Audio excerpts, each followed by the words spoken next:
Man, I can't believe this crap, man. These cops are out here arresting people just for breaking the law.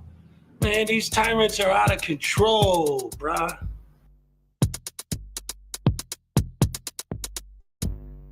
I thought you were a lawyer, now you say you can rap. Well, I've listened to your record, made me go take a nap. The rhymes you're spitting out, they make you sound like a nut. Your latest track, it's got less views now than Cereal's butt. Well, you say you're just a man who wants to smoke at some weed, but you smoke yourself stupid, boy, get the help that you need. You think you could be like Tom McDonald, be an internet star?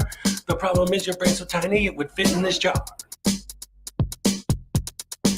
It's a frivolous lawsuit. You know you were gonna lose. Frivolous lawsuit. Now watch me play the blues.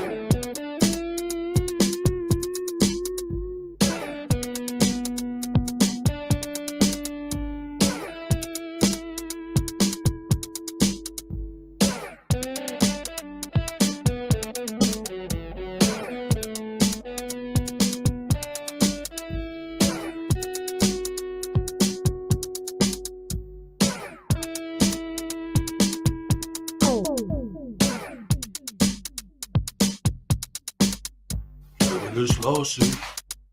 You put against a cat. Frivolous lawsuit. Make sure you wear the hat. All parties have been sworn in. I've read your complaint. It's a frivolous lawsuit. The way it's written, it sounds like you've been smoking paint.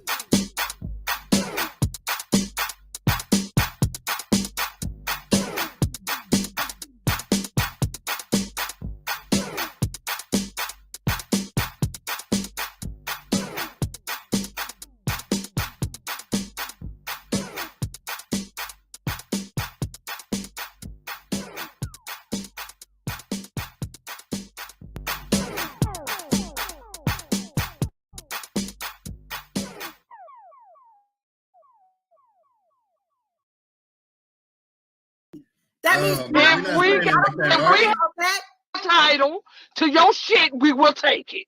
Oh, come and take it, bitch. All right. I want your money and I want your dignity, and I'm taking both. To quote my good friend Artie, come take it, bitch. Come take it, bitch. Come take it, bitch. Come take it, bitch. Come and take it, bitch. She spit in my face. Take it, bitch. She spit in my face. Take it, bitch.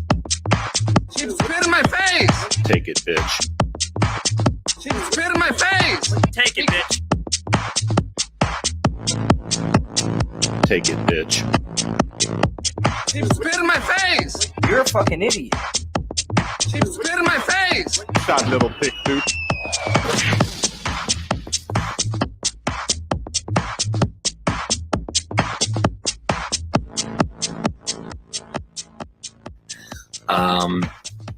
A woman walks into the ladies' room at the mall. She enters one of these stalls and sits down to begin doing her business. As she starts to pee, she looks down at her shoes and sees a head poking under the stall, looking up at her with a camera. "What are you doing?" she screams, frightened. "I'm recording you," says Denver Metro Audit. "But this is a bathroom," she squeals. "Yes, a public bathroom, and there's no expectation of privacy in public," he tells her. "You don't belong in here," she yelled. "I didn't see any sign saying that," DMA replies. "It says ladies' room right on the door." Maybe it does, but it doesn't say no men allowed, does it?" he asked her. "What? That's stupid," she sputtered. "You're being a Karen about this, and what's stupid is shaving down there," DMA answered, holding his camera up. "If you let that bush grow in, it would create privacy for your hoo-ha like a hedge." She stared down at the activist lying on the filthy floor looking up at her. "A hedge? Look, they should put a lock on that door if they don't want people coming in. They need to create privacy," DMA said. "It says ladies' room. They assume men won't come in here." "Well, they shouldn't assume that. And I can film whatever I can see. It's my First Amendment right as an independent journalist." "Oh, you're a journalist. What are you working on?" she asked, sarcastically, wiping herself. "I can't divulge that information at this time. The story isn't finished yet," he lied as if there were a story. "No expectation of privacy in public," he reiterated. But I'm in a stall, she cried. Yes, and look, it's open on the top and the bottom, DMA answered in his thin voice. They need to create more adequate privacy, because if I can see it, I can film it. You don't have to like it, but it's my First Amendment right. The conversation droned on like this for a while, the woman on the toilet and DMA on the filthy floor next to the toilet. Finally, the woman says, Christopher, don't you think this is inappropriate? I'm your mom. And that's a true story. Absolute true story. Oh, man, I love that. That was great.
my goodness gracious me, what was that? Was that rock and roll? Oh, baby, baby, baby. That's what I'm talking about. We're rocking and rolling and whatnot because we are here this Hope Day morning and we are live.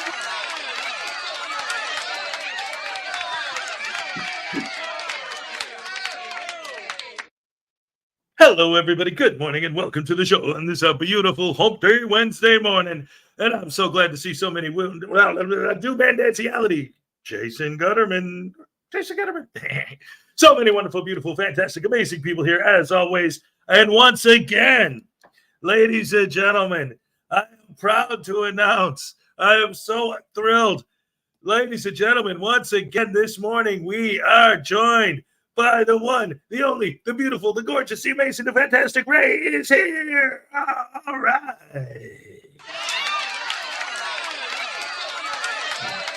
Good morning. Hey. All right. How you doing this morning? All right. How are you? I'm good. I'm good. You ready for the second half of the week to start? Yes. Very ready. How about you? All right. Oh man, I'm loving it, man. It's wild because ever since I've been back here, like, you know, when you're the whole thing with the weekend, obviously, is, you know, when you got the job and the weekend is your time off. For me, it's the weekend is when the kids come, you know, because like that was my thing, right? I want to go back here to be with them and not every weekend. And then summer break, I don't know what's going to happen because if it was up to the baby, he would just live here full time during the summer, the whole summer, you know, which I mean, it's like, yeah, you better get a job just to feed them boys too. They're gonna eat, yeah. They eat a lot. That's Better a get fact. something with a discount on food. Get a job with discount on food. Yeah, they're growing boys. So yes, indeed. But it's again, it's, you know, I don't know. It's just that's what I get excited for in the middle of the week. Isn't the weekend off? It's the weekend I get to hang out with the kids. You know, so yeah, it is exciting. They're fun. They're fun kids. They are. Mm-hmm. That is a factozoid. I'm starting to learn too. Like since I've been back here, more and more I'm starting to pick up on which foods to buy and which ones not to, or not necessarily not to, but like, for example, I bought a whole, because it was really cheap, I bought a whole big old case of Doritos, 40 bags of Doritos. Why? But wait, I should have never. I shouldn't have bought it. Why? They don't like Doritos anymore? No, they ate the whole damn case this weekend. Are you kidding me? 40 bags in a weekend? Yes. Were they the little bags though? Yes. Not that that matters. It's still 40 bags. Oh my gosh. But that's what I'm saying. They're gonna eat you out of house and home, man. Well, that's what I'm saying. When I bought them, oh, wait a minute. We got 2 Canadian from Stefan. Hello, Beauty. Not Beauty. Hello, Beauty. He's saying hello, Beauty, like to you. I understand. Oh, you speak French. Boy, did you murder that. Oh, holy cow. You murdered the heck out of that. You know what my problem is? I'm so used to, like, I know it's Stefan in Canada and all that, but I didn't think about it. I'm so used to the Canadians and the Australians that come here. I was thinking like, hello, mate. Like, yeah, that's what you sound like. You said it in French, but in the like Australian kind of British way. Like, right. It took my brain a second to realize, oh no, that's French. You're saying hello, beautiful. Yeah. Hello, Stefan. Thank you. Right. Yes, and here is your happy dance. All right. Thank you so much. Yes.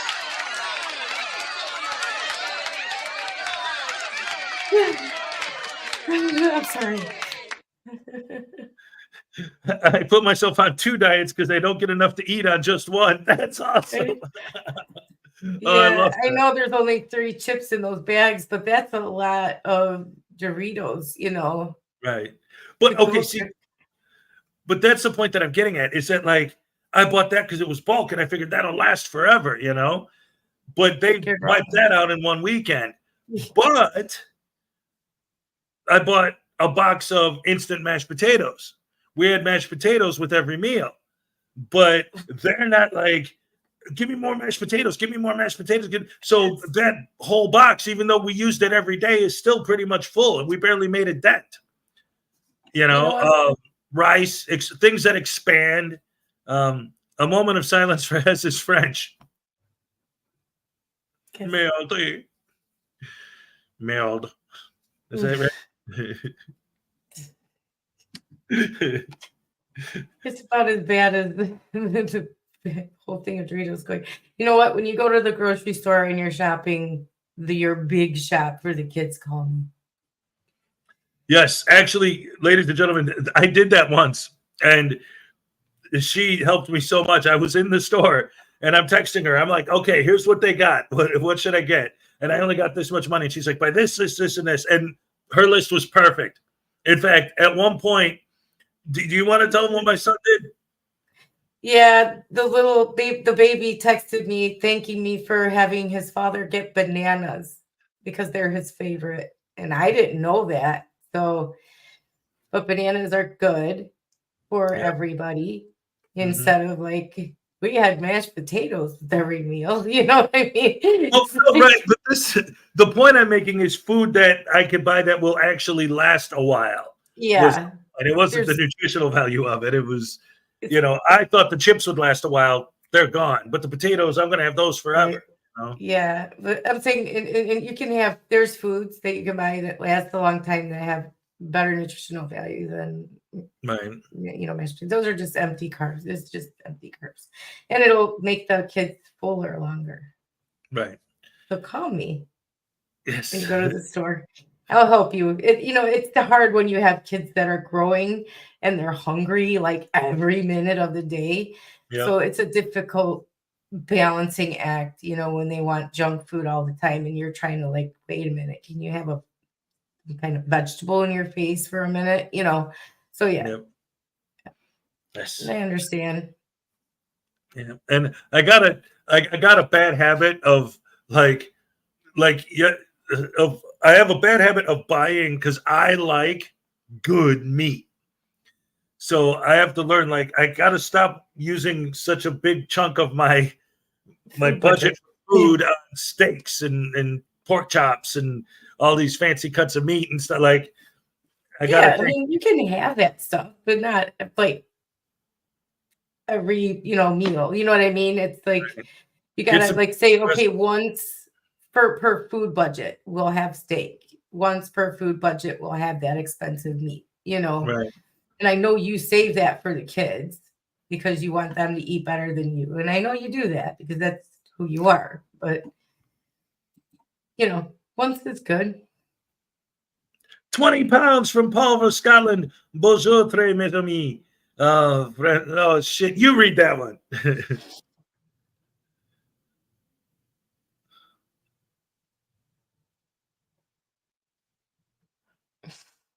Hey, Paul. How you doing? He was saying hi to Ray. Okay.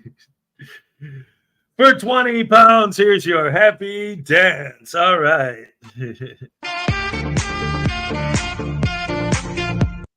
All right. I can read it better than I can pronounce it. So. Yeah. Well, basically, from what little I know, I can read that he's basically saying hello. Bella, that's obviously you, Bella Ray. Yeah, hello, guys. Right on. I don't see Mia Moore, so no love, but I love you. Well, he's saying hello to everybody. Basically, his. Hello, everyone. Hello, Ray. Okay. With the French people, yeah, and hello to me. I've watched enough French films that I probably should have picked up more than I did, but I always have the subtitles on or dubbed, so whatever. It's a beautiful language. Yes. That's when they say the romantic languages, they're not kidding. Yeah, they're not. When they speak it so eloquently. And I've seen, it's actually kind of funny, not to offend or make fun of any, it's a joke that I saw online. It's not from me. But it was funny because you talk about the languages and just the way they sound.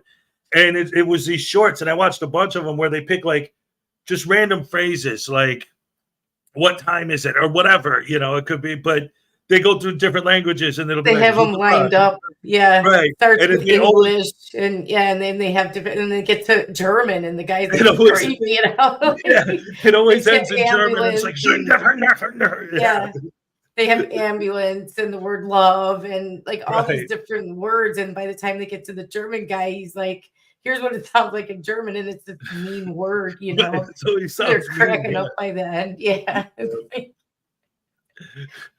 Yeah, well, anyway, French, it's fun. It's a good language. And, you know, I would urge anyone to study it if they could. Yeah. oh yeah. Well, it's the kind of thing like when you hear, if you're gonna be just bilingual, limit yourself to only two. Probably Spanish is your best bet, and then up there, French is obviously your best bet. You know. Yeah. Yeah.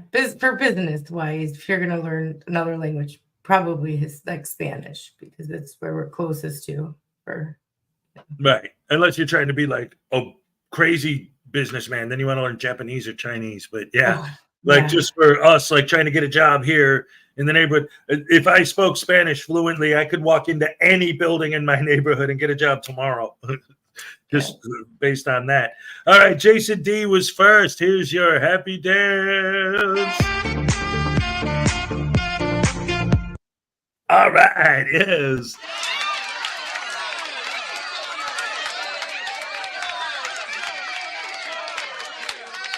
Greg Jonick, number 2. Always look out for number 1, but don't step in number 2. All right. Griffey is here. What's up? Couldn't refresh fast enough to get to first. Sorry about that, Griff. That's what it's the lag from Australia to the United States. I don't know. Cliff Hickson, Australian wins again. Congrats, D.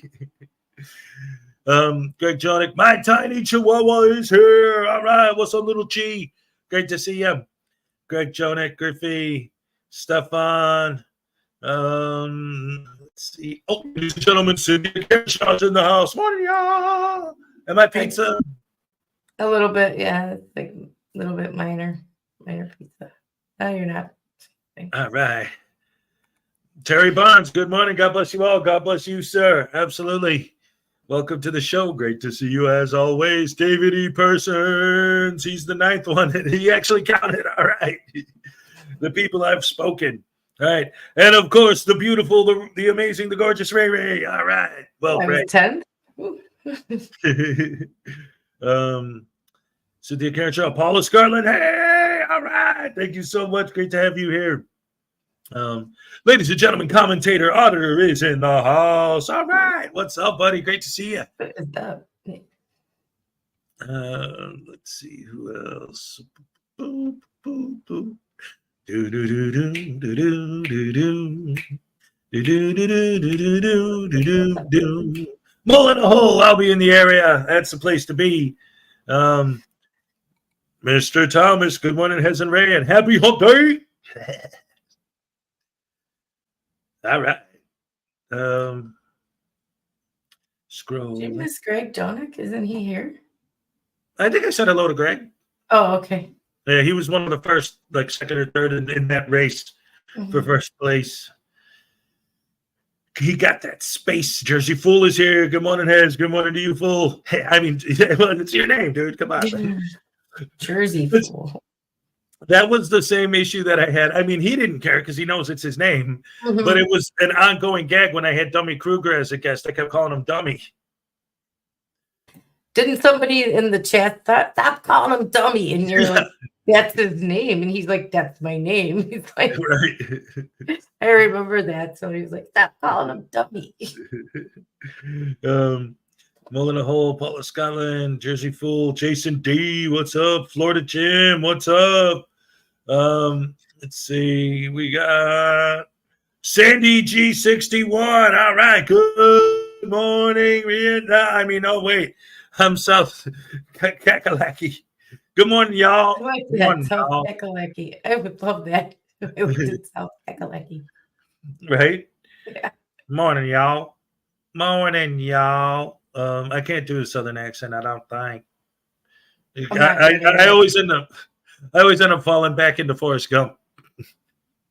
Carl, the last girl standing. Ray, you look good. Yes, she does. Always. Thank you. Yes. Highway Star. Yeah. Good morning, all. You ready for some more frontier history? Yes. We love. Yes. Right. Was that not actually extraordinarily interesting the way he presented it? Yes. He's a natural. I'm telling you. Yes, behind the camera and in front of the camera. Natural. Yeah. Missed his calling. He did. Like, seriously though, like Highway Star, when you were doing that, like, I don't know obviously what's in your head, but I could imagine while you were out there doing it, you're thinking, well, I'm just pointing my camera at the stuff in the neighborhood and describing what it is. But the way you do it, it's interesting. People want to hear the story. Like, oh, what are those headstones? Oh, he's telling us. Like, it's fascinating stuff. It's great. You know, when there's legitimate history behind what you're talking about and you actually are explaining it, like, that's fascinating stuff. You know? Yeah, me too, Nightman's wife. I love history. History is my jam. It was when I was in college, it was my minor, world history. So anywhere you want to take your camera, Highway Star, please do. I will watch. I seriously will. So. All right, let's see. We got Jason D, Florida Jim, Terry Barnes, Griffey, Paul in Scotland. Conspiracy Music is in the house. What's up, Conspiracy Music? Great to see you, as always. Let's see. Nightman's wife. Good morning. Good to see you. Who else is here that I did not say hello to yet? Let's see. Carl. I said hello to Carl's Order of the Squirrels, and we got Lisa Alcazar in the house. What's up? Good morning. Good to see you. Rooster Cogburn's in the house. Morning, all. Been gone a couple of weeks. Great to see you again. Glad you're back. Yes, indeed. Last squirrel standing. Yeah.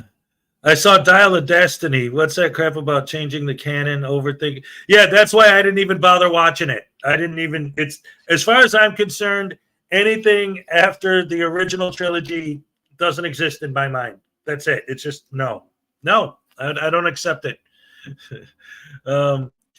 Let's see. I love that stuff. Yes. Person. Log into here anywhere you want. No. Anywhere you want it, that's the way you need it. Anywhere you want it. Highway Star with taking us on the tours around the historical areas in his area there, like he did yesterday. I thought that was just fantastic, and I was saying, please take your camera anywhere you want because I'll watch it. Yeah, Highway Star did his first live yesterday. We had it. We simulcasted it. I don't want to say stream snipe because he knew we were doing it. We didn't steal it, but I say that because that's what you call it, right? I'm making fun of the ones that do it, right? Yeah. But yeah, we were simulcasting it on this channel, and it was like because he's retired now, he's moving back home to where he grew up, so he knows the neighborhood. So he's like giving everyone a tour of his new neighborhood or old neighborhood, but describing what's there, and it's like. There's so much history in that area, and it was fascinating. It wasn't just like some dude randomly roaming around looking at stuff outside. Like he was looking at specific things and explaining what they were, and it was really, really cool. Billy, hey, hello, welcome to the show. Yes, it's like you were there. Absolutely. Hey, Billy. Methodist Dave. Parson Methodist Dave. Yes. What's up? And I think that gets us caught up. All right. Hi. Sorry. All right. So raise your hand and we'll say good morning. Yes. Yeah. So an actual travel channel. Exactly. Right. It's not just him waiting around to stick the camera in someone's face and pepper spray him. No, he's actually explaining to us what the historical value is of this place and show us what's there. I mean, he took his time and was really explaining stuff, and I was fascinated. I love that stuff, and he was a natural at doing it. I mean, yes, I loved it. Please do it again. Please. Yes, absolutely. I've never been to Texas at all, just to drive through, be a little bit of part of it, but never stopped anywhere. So. Yeah, and that's the thing again when you talk about like an actual travel channel, right? Obviously, the biggest example would be like Amagansett Press. Like, well, I'm taking a tour of the town and sharing with my camera what's in the town. But then, what is his tour of the town? Like, if it's a real legitimate travel show, it'd be like, okay, this is the historic blah blah blah district, and you walk down this street, and this is where they keep all the shops and blah blah blah and all. But you don't park your camera in front of each individual shop until they freak out, and then move on to the next one until they freak out, and then move. Like, no, that's yeah. He might show one thing, like when he was down in the Keys. He was on Key West, and he went to the buoy that's like the southernmost tip of Florida, the United States. And then he showed that one thing that was of value, and then went on to then bother everybody that he could find to bother, So that's nothing. Well, I have noticed with him specifically, when it comes to that, I think he has calmed down a little bit because, I don't know. It does seem like he has been doing a little bit more of an attempt to at least be able to sell it as a more legitimate travel show. But it's still him doing what he does, but just putting in more things like what you just said, like, oh, look, there's a parade there. I will actually film the parade for a minute, because that's something that someone would realistically film. Like, Highway Star did not once film. I don't know if there's anybody else there or not, but I'm pretty sure he would have went out of his way to not catch anyone else on camera for very long, and certainly not children. He would have went about his business, telling us what he was doing, filming the historical site, the value, telling us what was going on there. Nothing about other people or even caring about other people. He wouldn't have started fights with anyone or bothered them.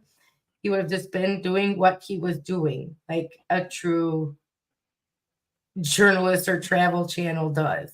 Right. What they say they are. Yes. So pay attention, people, and especially Jason. This is how you do it. Yeah. This is how it's done. All right. Yep.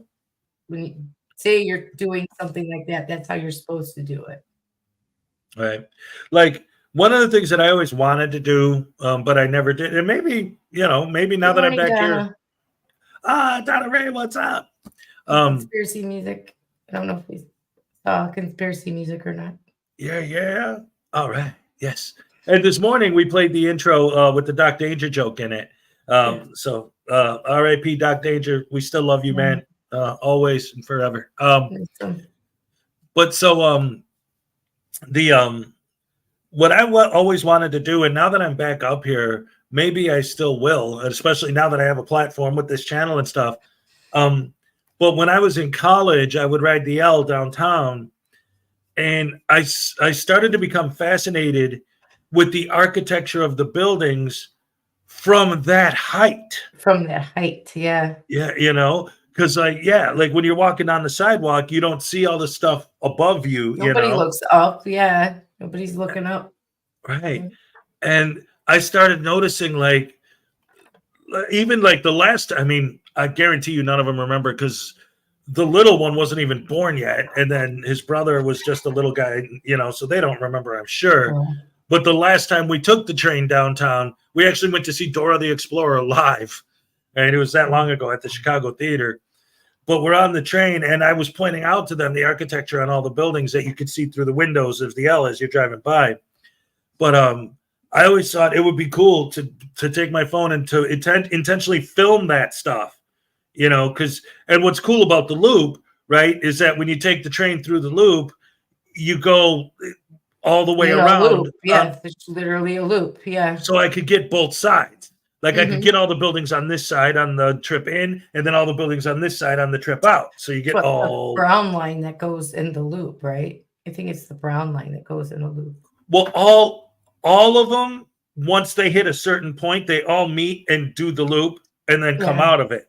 And then depending on where they came from or where they're going to, but they all go through the loop at some point. I would take the orange line because that's the one I'm familiar with, and I'm not going in the subway. So, but yeah, not like the subway. no, it's not that I don't like it. It said, what am I going to film there? The tunnels? No, true. Yeah. You know, Yeah. like if the whole point is to do the architecture of the buildings, you know, I want to be on the outside and get all that. But Good morning. especially Electric Glad 28. What's up? Hello, all late, but I made it. All right, great to have you here. Oh, not that guy. All right. Is that another new I can't I have to get the well, no, I'm looking right now. I have to get it. You want me to get it or you got it? No, yeah, if you could, that would be great. Yeah. So anyway, while she's doing that, couple other things I wanted to say before we get the show started proper. My morning routine since I've moved in here is I wake up in the morning and, you know, I take my shower, I get all situated, and then I go for a walk. And I like that I've been doing that because I get some fresh air. I get my, you know, it kind of helps wake me up more before the show and get me more, you know, ready to go. So today I'm out there, I'm doing my walk, and there was a rabbit out there looking at me. And I noticed as I was walking past him that like he's looking at me from the side of his head. And then when I turned, he's flipped around to look at me from the other side. And then I started thinking, how does like I being a person with eyes in front, I understand how my brain takes these two separate images and puts them together to make the one image. And then I started thinking, I wonder how animals with their eyes on the side of their heads, how their brain processes those two completely separate images into one. Mm-hmm. And yeah, and I mentioned that to Ray. And what did you find? I found out that the animals that, you know, are either have them up here on their skulls or on the side, they're usually prey. So their view is not actually like it's not like they don't see in front of them. They have more of a panoramic view, so they can see more of what's coming at them. That was right. The answer. Yeah. And that really does make so much sense. If you're the kind of animal that other animals like to hunt, it behooves you. It is beneficial to be able to see that guy standing over there. Not necessarily, obviously they can't see directly behind them. They're not an owl. Flipped around because he couldn't actually see. Nobody has eyes in the back of their head, despite I mean, mothers do, but animals don't. So they have to flip around, obviously. But he had a pretty good view of you for a while, I would imagine. Right. So before you had to flip around. So that's what the answer was. So hey, Google is your friend. Google is free, as Frauditor Comedy Show always says. Yeah. Well, like, yeah, and I've thought about that too with peripheral vision, you know, just in general. Like right now, I'm looking at the camera, right? But I can see my door over there. Right. You know, I could see my air conditioner over there. So just imagining just having a wider field of vision, like I'd be able to see more stuff over there than I can, you know, maybe even be able to see the bathroom from here. You know? That's why they can take off so quickly. If, you know, they see something like dangerous coming at them, and deer have the same kind of eyes. Yes. You know, if you think about, they do kind of have them more on the sides. I mean, they aren't like, but they do, you know, so. Basically all the vegetarians, right? All the prey animals, the ones that don't have to hunt other animals are ready. The ones that are more of the prey, but the predators usually have them more forward, like, you know, your mountain lions. Yes, you can focus on the one thing. And so they focus, and they're not distracted by whatever the heck is going on around them. Yeah. That's fascinating stuff, actually. Yeah, it was an interesting learning experience this morning. Yeah. We went to school. Yeah. Well, and like the thing. Nothing, I wanted to check on the download. I downloaded his video. So. Nice. But the thing that was interesting, like what triggered me to think that this morning was because the way the rabbit, like, when I turned the corner, like he didn't just turn his head, like he flipped his whole body, you know? So it wasn't just to make sure he's watching me with this eye, but that like he's ready to go. Like like when you say like the whole pray thing makes so much sense. I'm walking and he's just staring at me, not moving. And then once I got to a point where he couldn't see me anymore, his whole body like boom flips, and his eyes, he's right on me, you know. Mm-hmm. And I'm like, oh, and that's what made me think. So he had to flip his body to keep watching me. So that's what made me wonder, how did they see, you know? Anyway, Well, yeah, it's interesting stuff. very much so, very much. Then there was another thing before we get into like playing videos and stuff that we were talking about that is starting to segue a little bit more into the whole Frauditor stuff and all that. Oh, yeah. The idea of Ray and I have discussed so many times on the air and in real life, you know, just talking, always trying to figure out what the hell is going on in the minds of these people. Like it, because we don't think like them, it's so difficult to understand how they think because it doesn't make any sense to me. And Ray was having a conversation with someone and they came up with a theory. Yes, they did. Well, they told me that I'll never be able to think like them because I'm too sweet. They said it's not enough and I should probably toughen up if I, want to do this. But they said that this is a person who has the mind of a frauditor, but isn't one, but they could be because they're kind of. They understand. Like but yeah, they understand them more. They said to me, they're able to lie so easily and treat people so badly is because, how did they put it? They said, okay, it's like the idea is essentially like other people. It's projecting. It's saying, why do they always assume we're lying? Why do they always assume we're grifting? Why do they always assume that we're doing something wrong and treating people? Because they do. Because they do it. They think everybody does it because for them, it's normal. Right. So when like somebody shares something, like I shared my story with you guys, I shared my experience, what I'm going through right now with you guys, and the trolls immediately start attacking me. They think I'm lying. They think I'm not telling the truth. I'm grifting, whatever. It's because they would get up here and lie about something like that. So it's the same said true with frauditors. They lie. They treat people like crap. They have no empathy. So they believe that everyone is like that because they see it as normal. They can't believe people aren't like that. That's how they can go into a library and treat a poor little librarian like crap because they believe that the poor little librarian treats everyone like crap. Right. And they always say. I thought for a minute and I'm like, oh my word, it's like a simple explanation, but it's also like so thought provoking because it could possibly be like true. Like a man who is always accusing his wife of cheating or the opposite, the wife always accusing the husband, chances are they're cheating because they do it. They think everybody does it because it's normal to them. And I'm like, whoa. I was like, oh, this is like crazy. Yeah, and after you told me that, I started thinking about it and applying it more and more. Like, for example, every time, this wasn't like once or whatever, every single time I've ever called out a frauditor for lying, somewhere in the comments, someone would say, well, cops lie. So that's like what you're saying. They just assume everyone else is lying because they're liars. So they think that's normal behavior.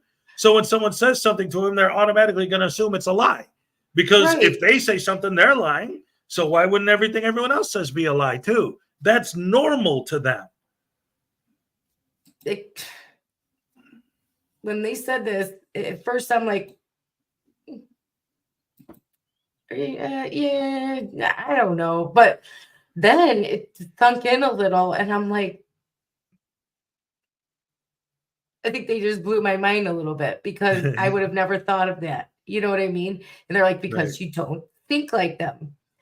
Right. You're too sweet. You're too like naive about it. And that's why you'll never. Yeah, exactly. And you would have never, you guys sit and rack your brains. Like, why are they like this? Why are they like this? Because they don't believe they're hurting anyone because they think these people can't be hurt. They don't have any empathy either. They don't care either. Right. Ever notice how they always say it's not hurting anyone? This doesn't hurt. It doesn't hurt anyone to do this. Do they truly believe it's not hurting anyone? Right. Why would they care? Because they don't.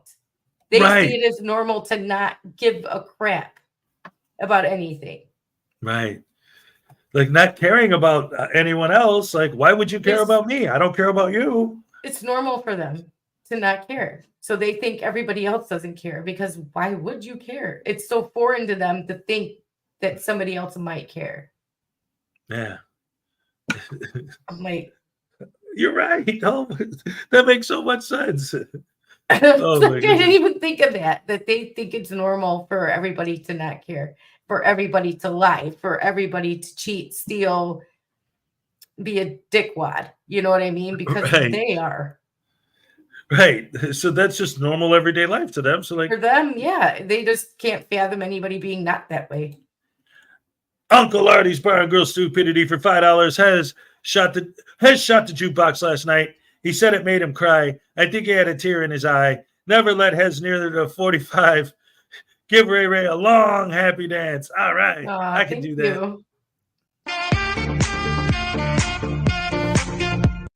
All right. Okay. Ole. All right. Yes. I mean, yes. There it is. All right. I was saying good morning to Josiah. Hey, what's up? Great to see you. And we got Edward Tiller. Hey, what's up? And let's see. I saw another couple of people. I thought Texas Tim. Haven't seen you in a while. Good morning. Texas Tim, what's up? Yeah, and then Ron Gross. All right. Good morning. Did you hear Glenn Serio is in Vegas helping Chili? He has a video on his channel.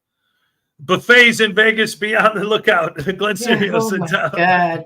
Yeah, you've been here for an hour. You go home now. Do you ever see that comedian? Yeah. And then we have Chuck. Good morning, everyone. Good morning, everyone. Good morning to you. Yes. And if I missed you, I'm sorry. Please raise your hand and I'll say good morning. There's one. I thought I saw some dude that's new here. I don't know who he is. She says good morning. I smile. This person. Do you know who this person is? No, I never heard of Graham. Graham? Garfield? Graham? Graham? I think you're putting the wrong syllable in the fastest on the wrong syllable. Good morning, everyone. Hope you all are doing well. Hi, good morning, Graham. Great to see you. Graham from the Graham. I'm sure. Oh, my knee. You know, I think I twisted something the wrong way when I brought this table up the stairs. I remember at one point while I was walking up the stairs, my knee kind of like, I felt just a little twinge in my knee, and I was fine after that. But ever since then, it's been popping every day, and it just popped now. I'm like, what that sucks. Getting older. Right? God. If you sleep wrong, you're down for a couple of days. You know what I mean? Right. Like, I can't turn my head. Why? I slept wrong. Yep. Used to be, I went to a rave and I went to a concert, banging my head. Now I slept wrong. Yep.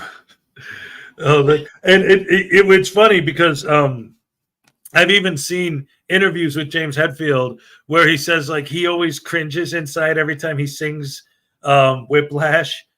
Because bang your head against the stage like you never did before. Make it ring, make it bleed, make it really sore. But when we were kids and he was saying that and we were doing it, like, yeah. You know, I mean, you had to really go hard on that. And I don't know how. We didn't say good morning to Doc. Here's Doc Linnell. Doc Linnell, all right. Trust me when I say trust me. It's good to trust me. So trust me when you trust. You're wearing a truss. Oh no, poor guy got a hernia. That's funny. I know what that's from. Yeah. Yeah. All right. So yeah, that was it sucks getting old. But I wonder how much we did to ourselves when we were younger to make it like it is now. Right. Oh No. man. When Used to you don't beat the hell out care. of yeah, used to beat the hell out of ourselves. Well, yeah. Whew. Well, that's the truth though, too. You know, like, and they always used to say when you're young, oh, well, if you keep doing this, you know, when you get older, when you get in, it's like, now that I am older, it's like, oh crap, they were right. Damn it. Yeah, you know, my mother used to say, when you get older, or no, don't make that face. It's gonna get stuck like that, right? And now because I have the nerve problems, sometimes my face will freeze in a certain position, and I'm like, Right. God damn it, she was right. That's You gotta laugh about it. I mean, what are you gonna do? Yeah. Like, you know, cry all the time. Well, So no, right, yeah. blessed that she was right. Yes. Damn it. Yeah. But realistically though, I think where that comes from would be like the wrinkles and stuff. Like, you know, you could see the lines from the facial expressions that you made the most when you were young, you know. I hate the mirror anymore because gosh, I look and I'm like, who is this broad? Who Every is it? time that I look in the mirror, I mean, I all got these lines, my face getting clearer. Yep, the past is gone. It's like that woman that we watched, the Gen Xer woman that Yeah. did all this stuff. She's like, the minute you notice your first wrinkle is the minute your eyes start to go bad. It's like nature's way of giving you a way to block it out. Yeah, Right. it's true. Exactly. But yeah, I just don't know who it is anymore. I'm looking at because it's definitely not what I looked like when I was younger. And I've told you this, and I got this from her. But it's true. Like when I heard her say it, I'm like, yeah. Like nowadays, when I drop something, like in the old days, if I drop something, I bend over and pick it up. Now, if I drop something, it's an event. It's like, okay, wait a minute, what are we gonna do here? I wait till I drop a few things in that general area, and then I'm like, okay, today I'm putting it on my list. Pick up all the stuff I dropped because it's an event. Yeah. Gosh, I know people who have the grabbers. They're not fat or anything. They're just old. Right. You know, it's not worth bending over. I'll tell you the truth, though. That's one of the things that's great about when the kids are here. Hey, pick that up. Well, why do you have kids if you can't Exactly. do that stuff once in a while, you know? Right. Okay, what are we starting out with here? Well, didn't you just download a video?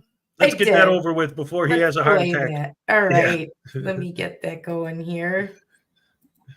This is going to be an Uncle Artie extravaganza.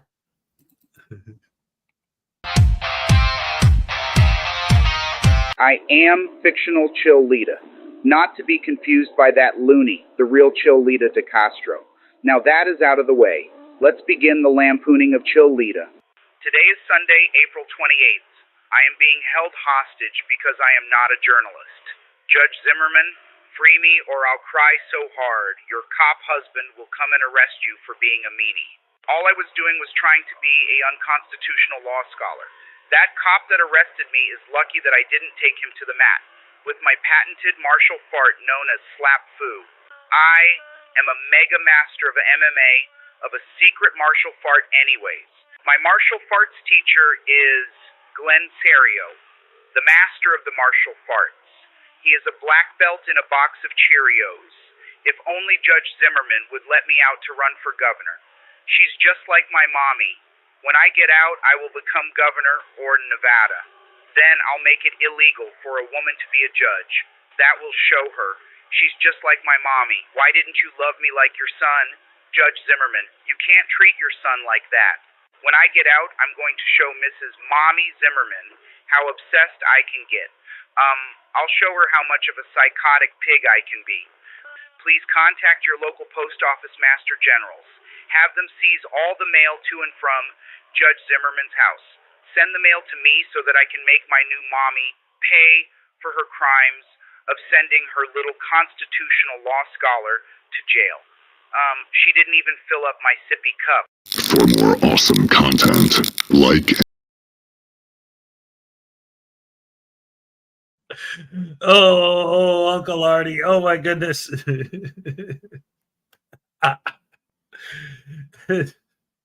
Oh dear. Oh, AI Chili's at it again. That's one of the things too. I don't know if you know about this, but as creators, we all got this huge update from YouTube that if you use any AI voices or any kind of thing that is a facsimile of a real person, you have got to make it clear in the video that it's fake, which I actually like that. Yeah, because even when I upload videos of my cat, I have to make sure I click if it's AI or not. I'm like, are you AI? And he's like, I never get an answer, so I'm assuming he's not. Yeah, but because when all this first started, like, it's all fun and cute when you use it for fun, cute stuff or whatever. But yeah, it is possible to, like, I mean, if not to get political or anything, but if you wanted to, you can just make an AI video of Donald Trump saying, "Hey, I just did all this horrible stuff," like flat out saying I committed these crimes. Like, if they just have a snippet of your voice, then they can make you say a lot of things you never said. Right. I mean, that's my worry here on YouTube, with things. But then again, I'm like, I know what I say and I don't say, so it doesn't bother me that much. But it's like, it's a creepy thing, in my opinion. I just it is. I don't like it. But I guess that's because I'm old. Younger people probably think it's a great thing, I don't know. I've had this conversation with my older son several times, like, and it's the difference of the two generations. I look at like the AI stuff and where the robotic technology is going right now. Some of the stuff that they got going in Japan, like, they're almost to the point where, like, you can buy a spouse basically, and it's just a robot that's an AI program to do whatever you tell it to do. No. Oh yeah, and they're very realistic looking, and they got that silicone, so it almost actually feels like real skin. But why would you want somebody who you know what I'm trying to say, right? Well, yeah, it's not an actual human. Like, it's like they don't. Anyway, it's not a real connection. Yeah, that's all I'm saying. Right. Hi, Katie said. Good morning. Yes. See, that's the thing. Like, as much as, and well, heck, since you're up here, I'll use you as an example. Like, when we get into arguments or whatever, it's like, if you have an AI partner, right, an AI girlfriend or whatever it is, or friend, they always agree with everything you say. They're programmed to just always agree with you. But it's like, boring. Right. It's boring. If there's never any arguments or disagreements, then what are you going to talk about? Boy, I like that movie. Yeah, me too. Boy, I like that book. Yeah, me too. Like, what a conversation. Oh my goodness gracious me.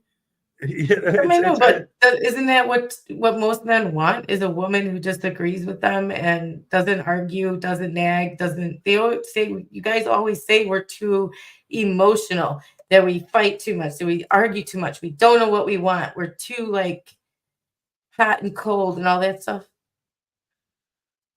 Well, not you. You've never done that. But I'm saying, like, well, no, I know what you mean. But this is the thing, and this is what I think is missing, is that, like, again, with anything in life, I believe that there needs to be some sort of balance, It's like, yeah, nobody wants to deal with the bad parts of it.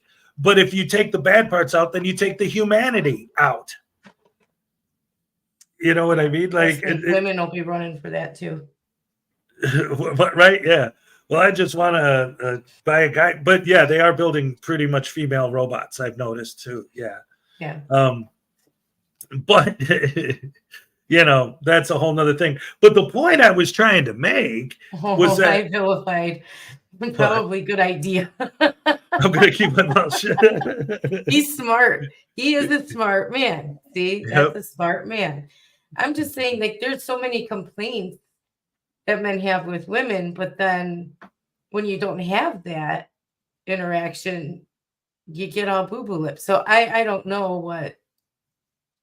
See, well, when women would want that, because at least then we'd have consistency and somebody who listened. Right. Well, but see, that's the thing, is that I think, and you helped teach me this, but it's like sometimes a woman just needs someone to listen.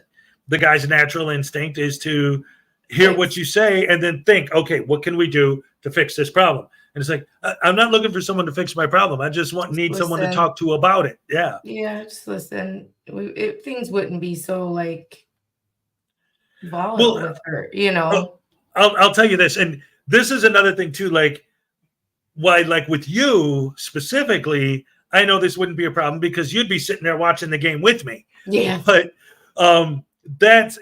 it's things like that. It's like, it's not that she talks too much, it's that she talks too much during your game when it's a tied game and then there's 30 seconds left on the clock and it's like, shut up, I'm watching it, you know. Right. It's you got to sit down and talk about that. That's the key. It's communication, and that's what's lacking, is the communication. I think a lot of couples are just afraid to talk to each other. And I don't know why. You're married, talk to each other. Yep. Just not during the last 30 seconds of a tied football game, you know. It's right. Yeah, I'd be upset about that too. But you just got to know when it's okay to talk and communicate. Yeah. And then you wouldn't need to go and buy a robot that agrees with everything you say. That's just for me, just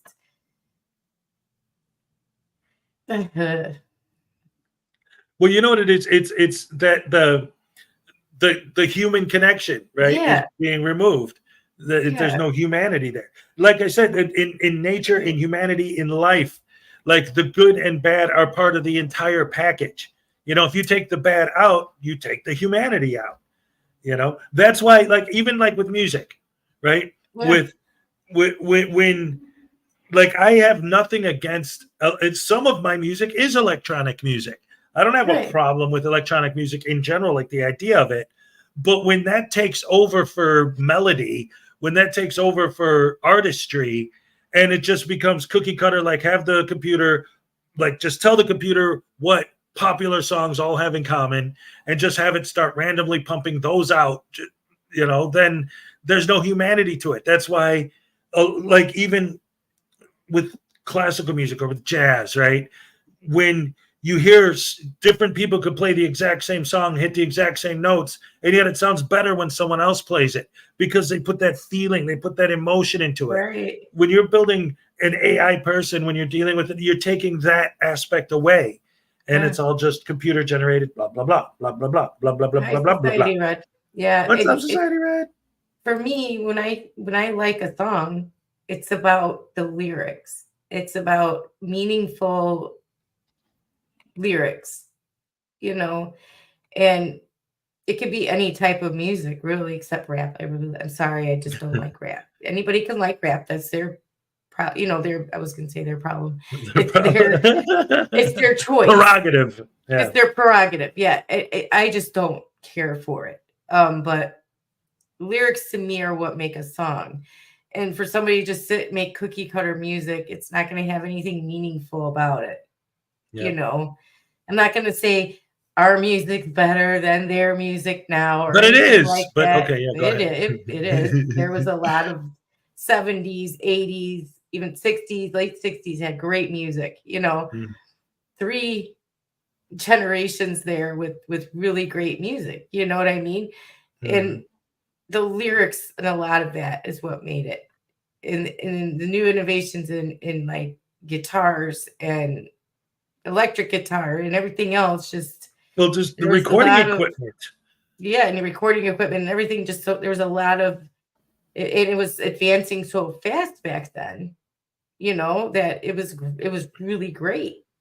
So that was all meaningful stuff to me. Oh, yeah. So that's what I like about it. I don't want some AI sitting there and just saying, what kind of song do you like or want? And then spitting out some generic lyrics. And then you putting some music to it. And then, it's in the top 40. Yep. And then you got to find either, depending on what kind of music you're trying to sell, find either a cute boy or a cute girl that's willing to do anything for $1. And because they don't need to sing, they could just lip sync or use, the auto tune. So you're good looking. Here you go. Go on stage and pretend you're an artist. Yeah. All right. Hez versus Ray.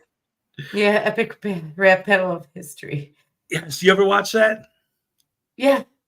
Epic rap battles of history. As a history buff, actually, I think you'd particularly like those. I like drunk history too. Did you ever see that? Yeah. Drunk history. That was hilarious.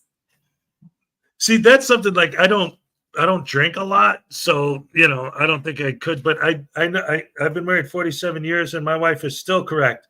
Well, it's like that dad joke that I played on here a couple times, where it's like, I haven't spoke to my wife in 7 years because I didn't want to interrupt her. But you know what? I get a lot of that from the little guy because he talks. It's not just women. My little guy, he talks and talks and talks. And he'll ask a question and I'll start to answer it and he'll start talking again. It's like, well, wait, let me answer your question. That worked out well for Milli Vanilli, right? You know what? I don't understand now. They should give them back their Emmy and their Grammy, posthumously for the one, because now they all lip sync. They all lip sync. The worst case of it was when what's her name was at the Super Bowl. Yeah. Not this year. What's her name? I don't know. I know what you're talking about, but I don't pay attention to that crap. But yes, she's saying only when she put the mic to her mouth, only when she felt like it. The rest of it was just her dancing around, pregnant. Yeah. And that red. Somebody called it. One of the people I know called what gave her the right to go there dressed as a blood clot. That's what they said. Yeah, and I'm like, oh God. Oh no. But yes, they should give them back their Grammy. I'm sorry, because they got just totally annihilated, vilified, destroyed. That guy unalived himself because of all of that. And I'm sorry, they are owed an apology because that's all they do now.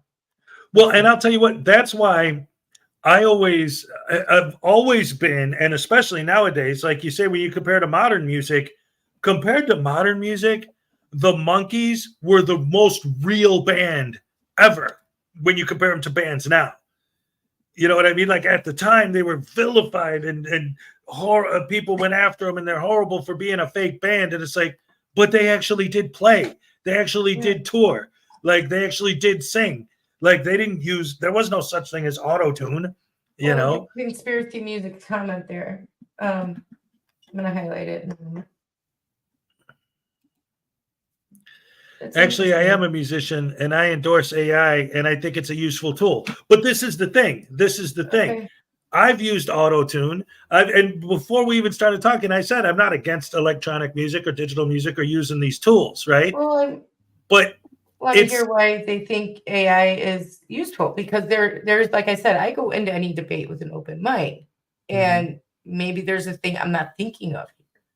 So, well, I mean, I could see AI being extremely useful, yeah.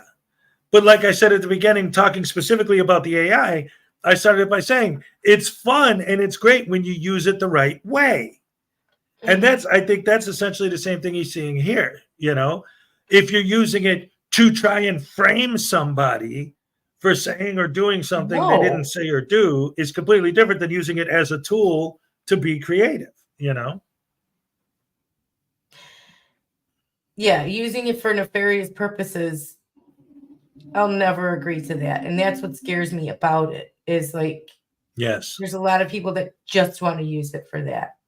But using it as a tool, is different than using it because you're too lazy to do it right. Just have the AI do all the work for you. No, but like positions like this, they're saying useful tool means that he isn't, or she, I'm not sure. Don't be mad at me. He isn't using it to complete all of the music. It's a tool to add to the music. So that tells me they're not doing it in the wrong way, but what worries me is the people that do want to use it for harm and not good. That's what concerns me about AI. Always has, because it can learn, it really can. And well, here, I'll give you an example. When Doc wrote that AI story, right? You go to ChatGPT, say, write me a story about this. Then it does. Then you take that and you use that as the foundation to build your own thing, like that, just triggering ideas for you to do your thing, kind of a thing. Right. It's using it as a tool, Yeah, and even with writing, I'm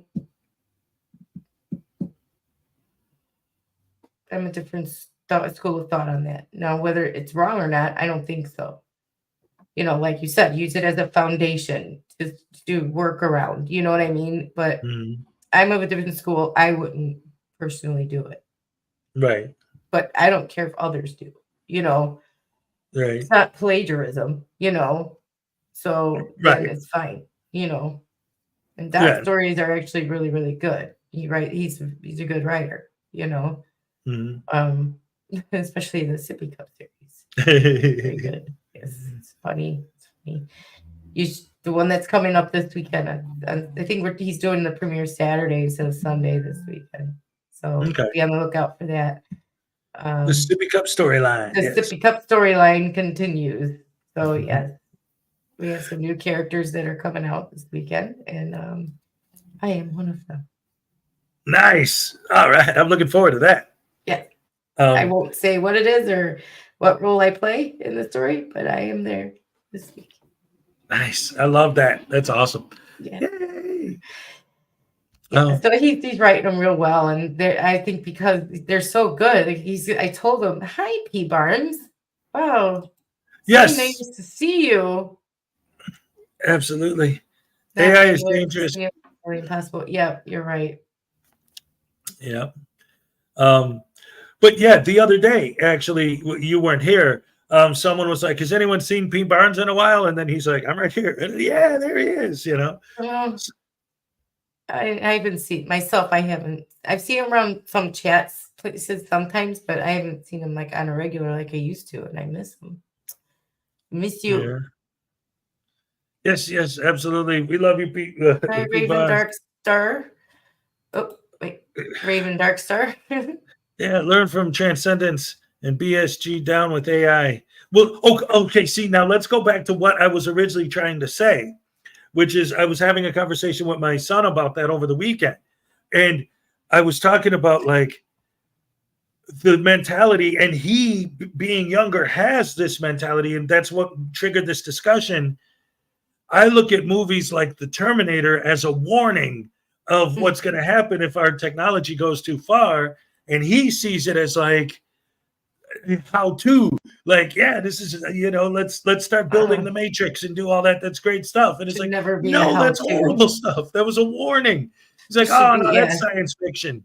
Like, he believes that the bad part is the fiction part. And the technology is the goal of, in real life, what we should try to do. And it's like, no. It's a warning. Don't do this. Don't. This is what we're warning you about. Don't do that. Yeah, but some people don't see it that way. They're like that. Let it develop naturally, Yeah, I know. Yeah, you'll be able to see. And you know what, conspiracy music? Kiss is doing that. Kiss has decided that when they retire, they're going to still continue to tour, but it's going to be AI Kiss. So you could still go to a Kiss concert, but it's just going to be holograms and AI versions of them playing on the stage. So there won't actually be anyone on stage. They'll just be playing their old records really loud through the speakers while you see AI Kiss doing their thing. Yeah, so this is interesting. I like this conversation. It's interesting. I like to hear the different opinions on it. Absolutely. And And so it's up to you at this point, I guess. So right now, because we only got 6 minutes until the cupcake happy dance. We should wait because. Well, what I was going to say is we could continue the conversation for the next 5 minutes, or the New Tones video is only 5 minutes. Oh, then yeah, let's do the New Tones video. All right, ladies and gentlemen, Tones overthinks it. All right.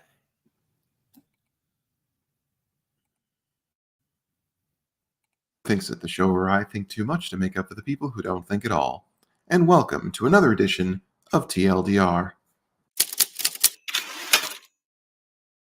In many videos, you will often see a frauditor attempting to avoid being arrested or charged for a crime solely on the basis that they're on the public sidewalk. They will in fact shout it to the rooftops, "I'm on a public sidewalk. This is a public sidewalk. This is public. This is public." Okay, congratulations. You're on a public sidewalk. So what? They seem to have this misconception that the public sidewalk is this magical ribbon of concrete upon which no crime can be committed, and thus any action they undertake while standing on it cannot be considered a crime. Like the First Amendment itself, frauditors seem to think that if they're in the middle of doing something that the First Amendment grants them the right to do, anything else you do suddenly is also protected by the First Amendment. So feel free to have a sign that expresses your political or religious beliefs while you're in the middle of robbing a liquor store, because you're engaged in a constitutionally protected activity, and therefore literally everything you're doing is somehow also protected. See how incredibly stupid all this sounds when you actually lay it out and think about it? But anyways, let's get back to the subject at hand. Sidewalks.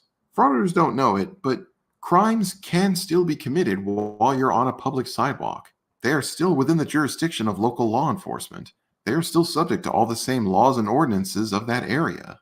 And some incredibly famous and infamous crimes have been committed on public sidewalks. I mean, for starters, Jack the Ripper unalived 4 out of the canonical 5 victims on sidewalks.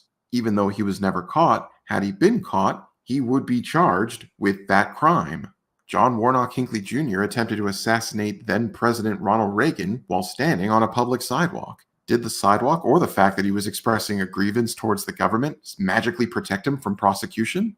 Of course not. Yet somehow frauditors think that they don't have to obey lawful commands from police officers, that they can't be charged with obstruction or with interference or anything for that matter, as long as they are standing on a public sidewalk exercising a constitutionally protected right.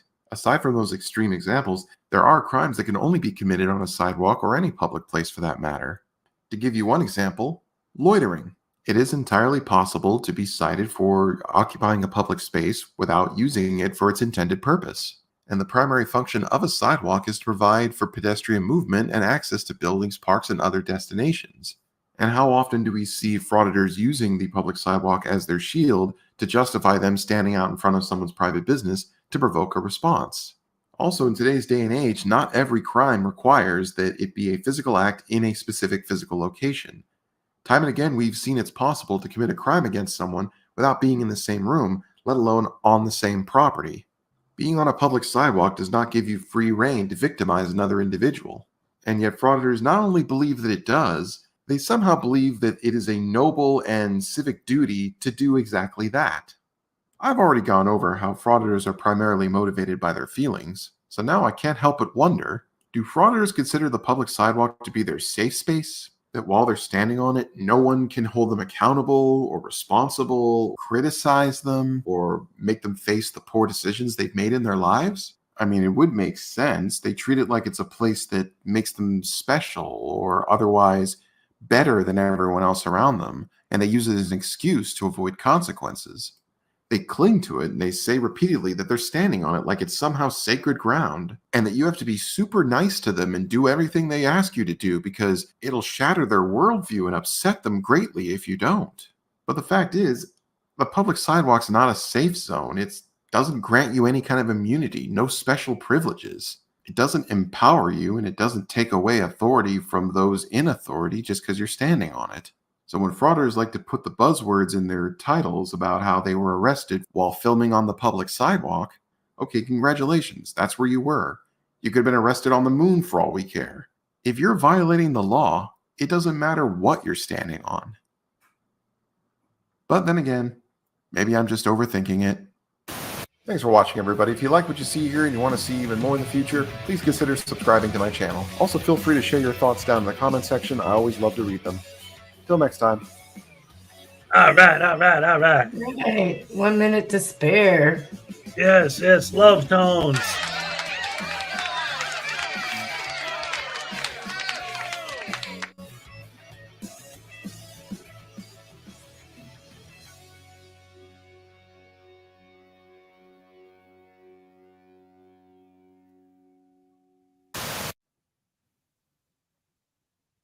Okay.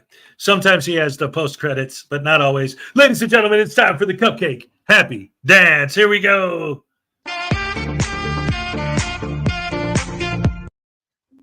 All right.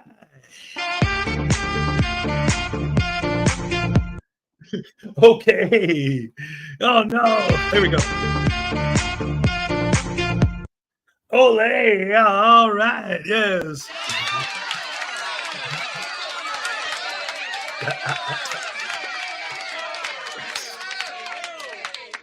Nailed it. Not really. Oh, me dearie dear. Woohoo. Anyway, so what did you think of that? I mean, obviously, we made, see, that one of the things that I like about people like Tones, well, everybody, one of the reasons why I still watch other creators besides just, doing my own thing is because even though we all say kind of the same things, it's always interesting to hear similar points, but from different points of view. Mm-hmm. You know what I mean? Like, yeah. And it is because I know like the trolls and the lens lickers and these people like to come in and say, oh, you guys are just an echo chamber and you only talk about people who agree with you and this and that. And it's like, it's not that. Different people have different points of view. I want to hear their point of view too. The problem is their point of view is almost always, oh yeah, well, all cops are bad. Well, what about the ones that aren't? There aren't no such thing. Okay, that's not an intelligent argument. That's just you spouting nonsense. Like there's nothing to listen to, whatever. I know their argument's better than they do. In fact, I wrote a book about it. Link in the description below. Well, the thing about a public sidewalk is, yeah, it's a public forum, but there are limitations, as there are everything in life. There's limitations. You keep, like you said, you can't just get up there and do whatever you want. There's sometimes when your swearing turns into disorderly conduct. You can have nefarious purposes. You can be trying to do some harm to people. Just because you can stand there and think you can do whatever you want, that's not the case. Right. People have been trespassed from parks. They've been trespassed off public sidewalks. They've been loitering. They've been removed for sleeping on them. You can't just think, well, public sidewalk, free for all, do whatever we want. It's no man's land. It's not the way it works. It's not how anything works, Right, exactly. Well, I like that he said, and I've never really thought about it like this, but I like the way, oh, Hank's Corner for $2. Dance, you glorious bastard. Here you go. All right. Thank you so much, Hank.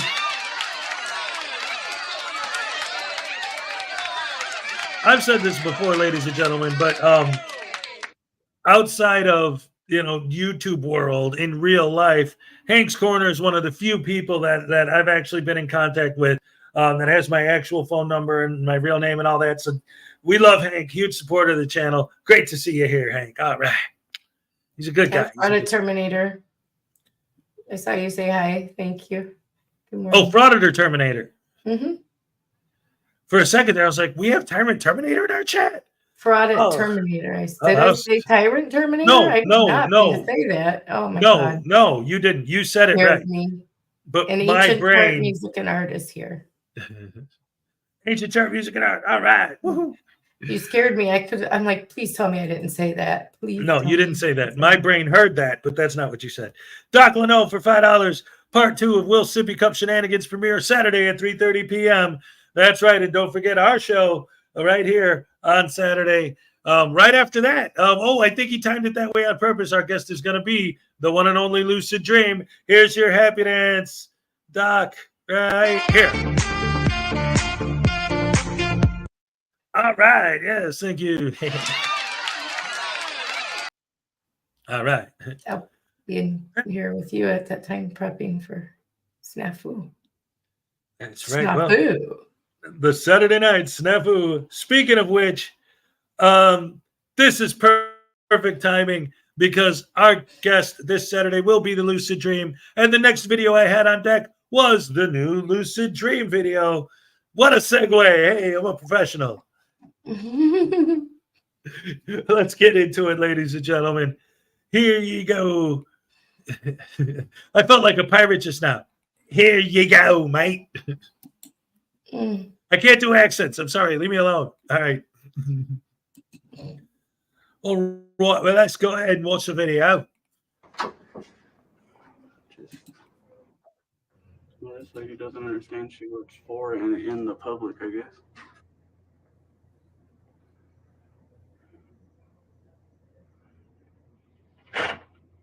That's funny. They're going to close it.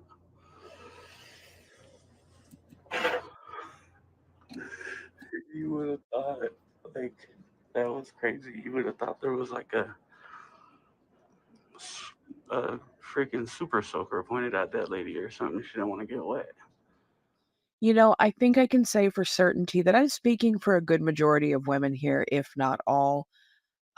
Getting wet in your presence is not something they ever have to worry about, which I'm sure you've heard your entire life. Welcome back to my corner of the internet, guys. I am the Lucid Dream, and we are back with another subscriber request. This is, of course, Bay Area transparency in all of his douchey glory. You know, as usual, first and foremost, I really want to thank all of my channel members and subscribers. Without you guys, I would not be here. And this is a special edition today, as this is 1 month from the first video that I posted. We also hit 2,000 subscribers on the channel, and I can't thank you guys enough. If you guys wouldn't mind, please like, comment, subscribe, do all that good stuff. Let me know what you want to see, and let's go ahead and get into it. Transparency, we're back at it once again, and for this video we went ahead and went to a police department that didn't do so bad. They did talk to me, and they had a lieutenant there that was rude and kind of acted a little bit goofy, for lack of a better word. But then when I left, I noticed cars coming down on the ends of the streets next to me that definitely looked like they were police cars. Then in the sky, you're never going to believe it, I caught a drone following me. And Is it just me, or does this guy look like NorCal Cop Watch Light? Like, the resemblance is there, right? I'm not crazy. I'm not seeing things. If you don't know, NorCal Cop Watch was a frauditor who recently had to delete all of his social media, his channel, everything, because he was outed as a child predator. You know, and unfortunately, it seems very common in the frauditing community. We see a lot of these guys with crimes against women and children. It seems to be a very strong recurring theme within a lot of the community. So maybe the resemblance goes just beyond the stupid hat. Maybe they share the same kind of proclivities. I don't know. Let's continue. Huh? How you doing? Good. How about you? Awesome. Let's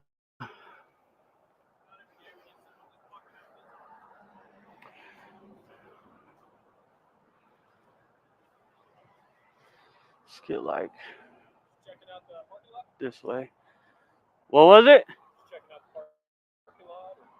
Yeah, just taking pictures, man. Cool.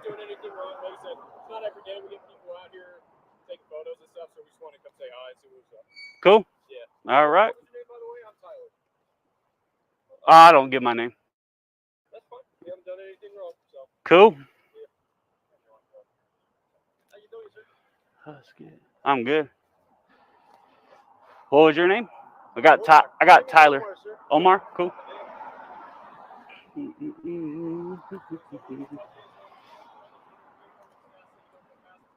Okay, we're gonna go ahead and go on in and see how they doing.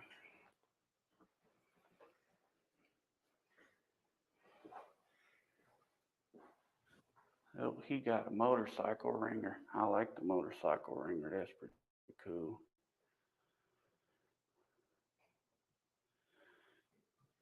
What's up, buddy? How you doing, Just hanging buddy? out? Yeah, just You in hanging out. town? Oh, just traveling through Just traveling through. Where you from?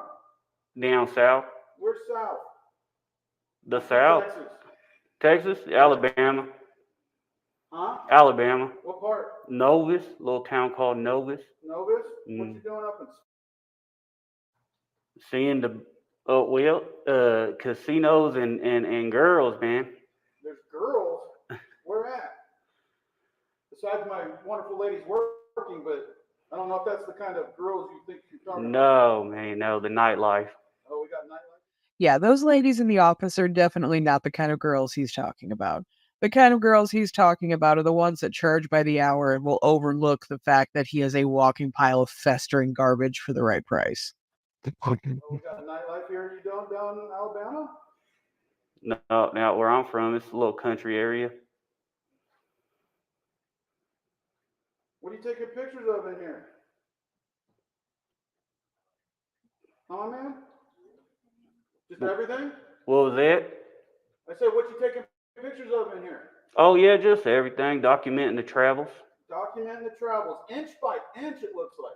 Yes, I sir. think you're gonna run out of storage on your camera. Oh no, sir. Are you sure? Yes, sir. This You got it phone. all backed up and saved and appropriately taken care of? Oh, this phone got 1 terabyte. I don't think I'll run out within a year. That's for sure. Well, that's good.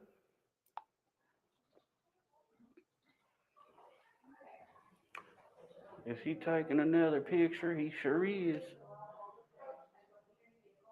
He's a photographer too. But I don't think they're supposed to be photographing like that.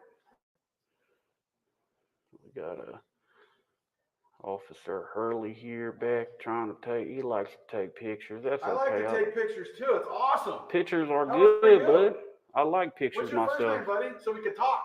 We could talk without my first Oh, name, you bud. don't have a first name? I never You're said. Mr. Anonymous. I never said that. You don't want to tell me what your name is? Well, you just said so we could talk. I said we talking without my name. What's your name, my man? Oh, I don't want to give my name. Why not? I That's just what normal conversation is. really. Yeah. I just don't want to. You don't? No. What was your name? My name's Hurley. Hurley. Look at that. You just don't even want any pictures taken of you. Oh, I'm sure I'm all on camera. Really? You probably broke your camera as ugly as I Well, am. me too. That's why I'm kind of worried about your camera, man. Oh no, don't worry. Pretty ugly. Me too. My face is ugly. I mean, I agree, but I'm not saying that. Pretty sad you won't give anybody your first name, though. What was your first name there, buddy? Well, my name is Lieutenant. Your first name is Lieutenant? Actually, my parents named me Lieutenant. Really? Yeah. That's pretty cool. You're a lieutenant here too? Or did they just name you Lieutenant? Oh, I'm a lieutenant here. Awesome. It says his first name is Lieutenant. I don't think that's your first name though. Like the movie Forrest Gump, like Lieutenant Dan. Right? Yeah. Did you have a first name though? Because I was just wondering. Well, you want to give me yours? And So, this guy's kind that's of the kind of end of conversations, I guess, that people don't like to talk to each other. this guy's kind of mean. Officer Tyler was nice. Yeah, this guy's mean. All right, Bay fam. They got a drone on me. Look at that. Can you guys see it? It's right there. They got a drone following me. Look at that. This is police. Police got a drone following me.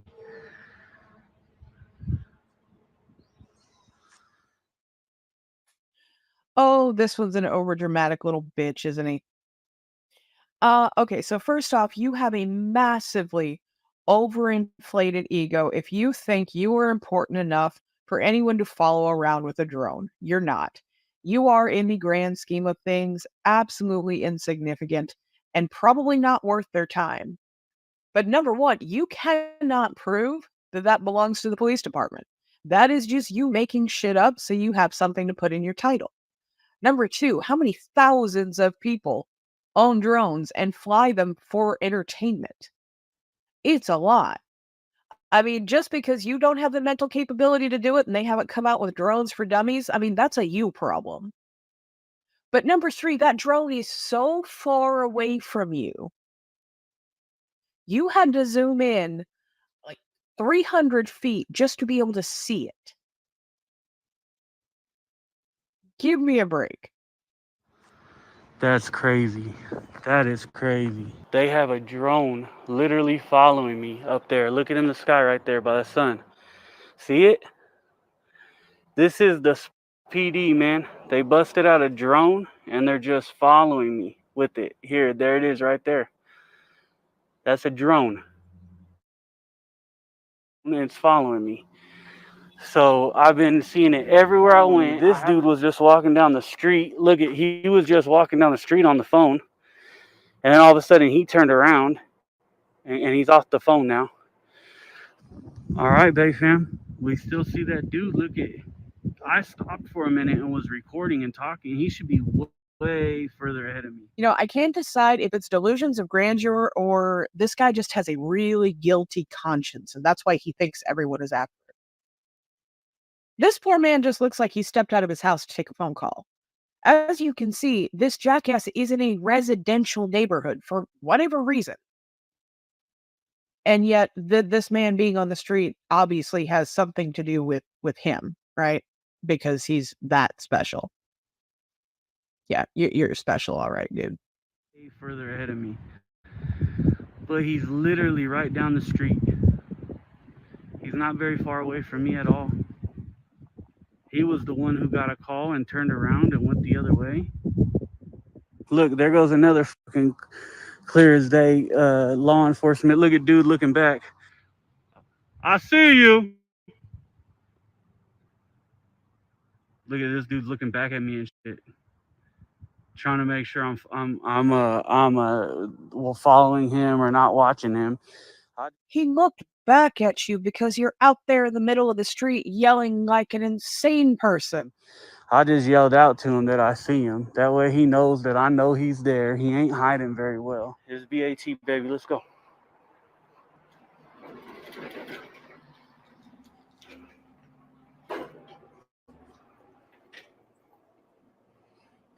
Meeting notices.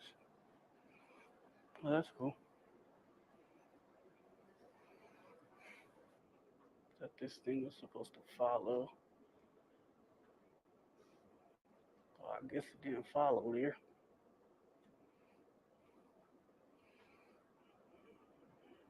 That's planning. That's cool. Hi there. Hello, how you doing? Good. How about you? I'm pretty good. You know, looking for anything in particular? No. I should be good. Okay.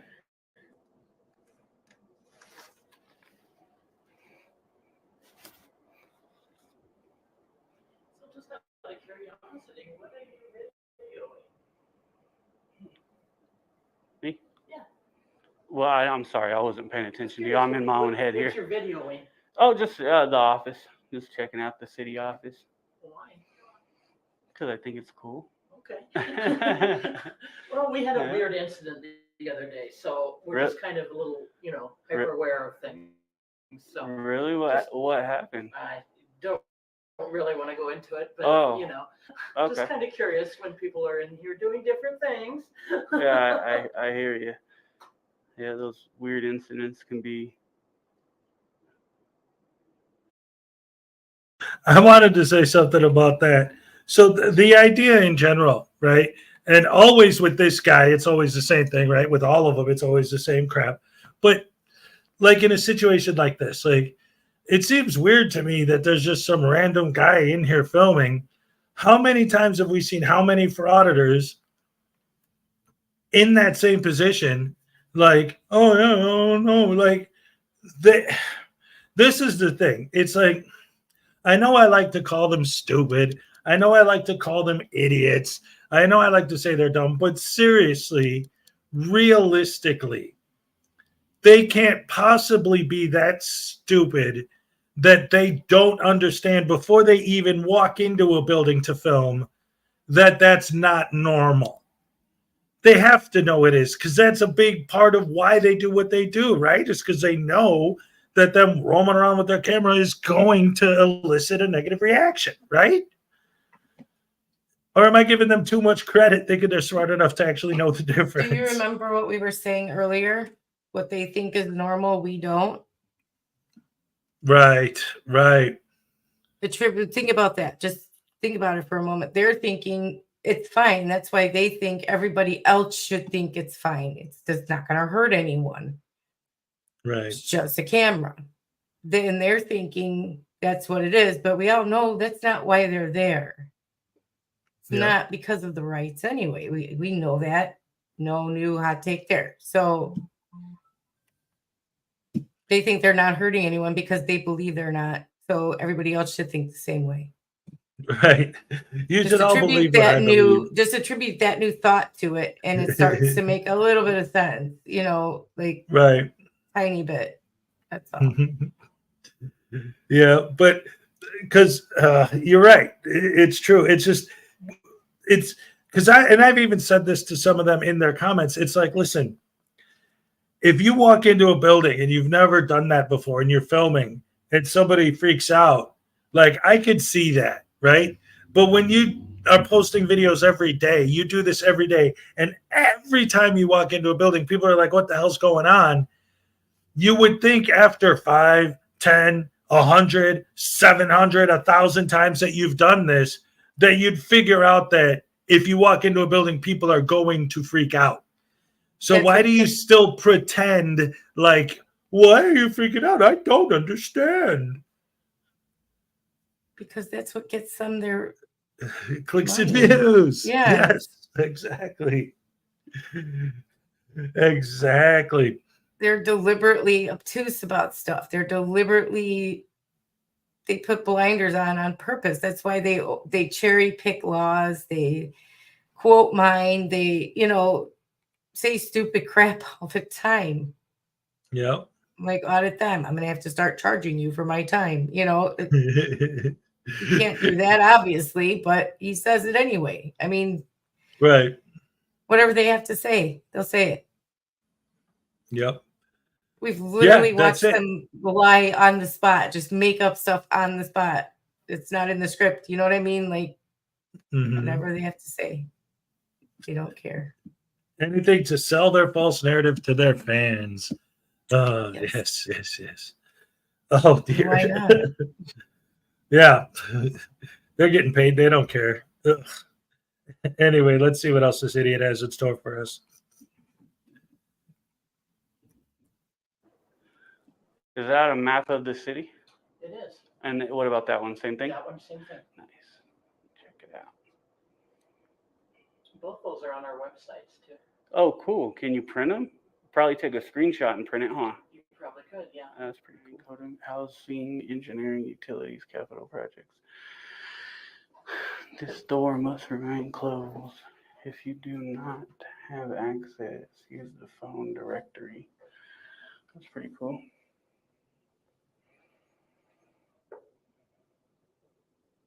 Why is it not? Usually it doesn't go blur like that. I wonder why it blurred out. Oh, is she coming outside? Sorry about that. Didn't want you to bump me with the door. Oh, no, you're okay. Oh, no, I'm good. Appreciate it. Oh, okay. Are you looking for anything in particular? No, just looking down. Okay. Cool.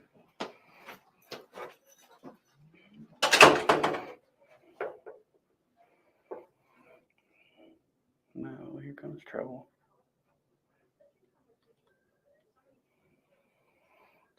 When you come to me at the door, there's somebody taking pictures.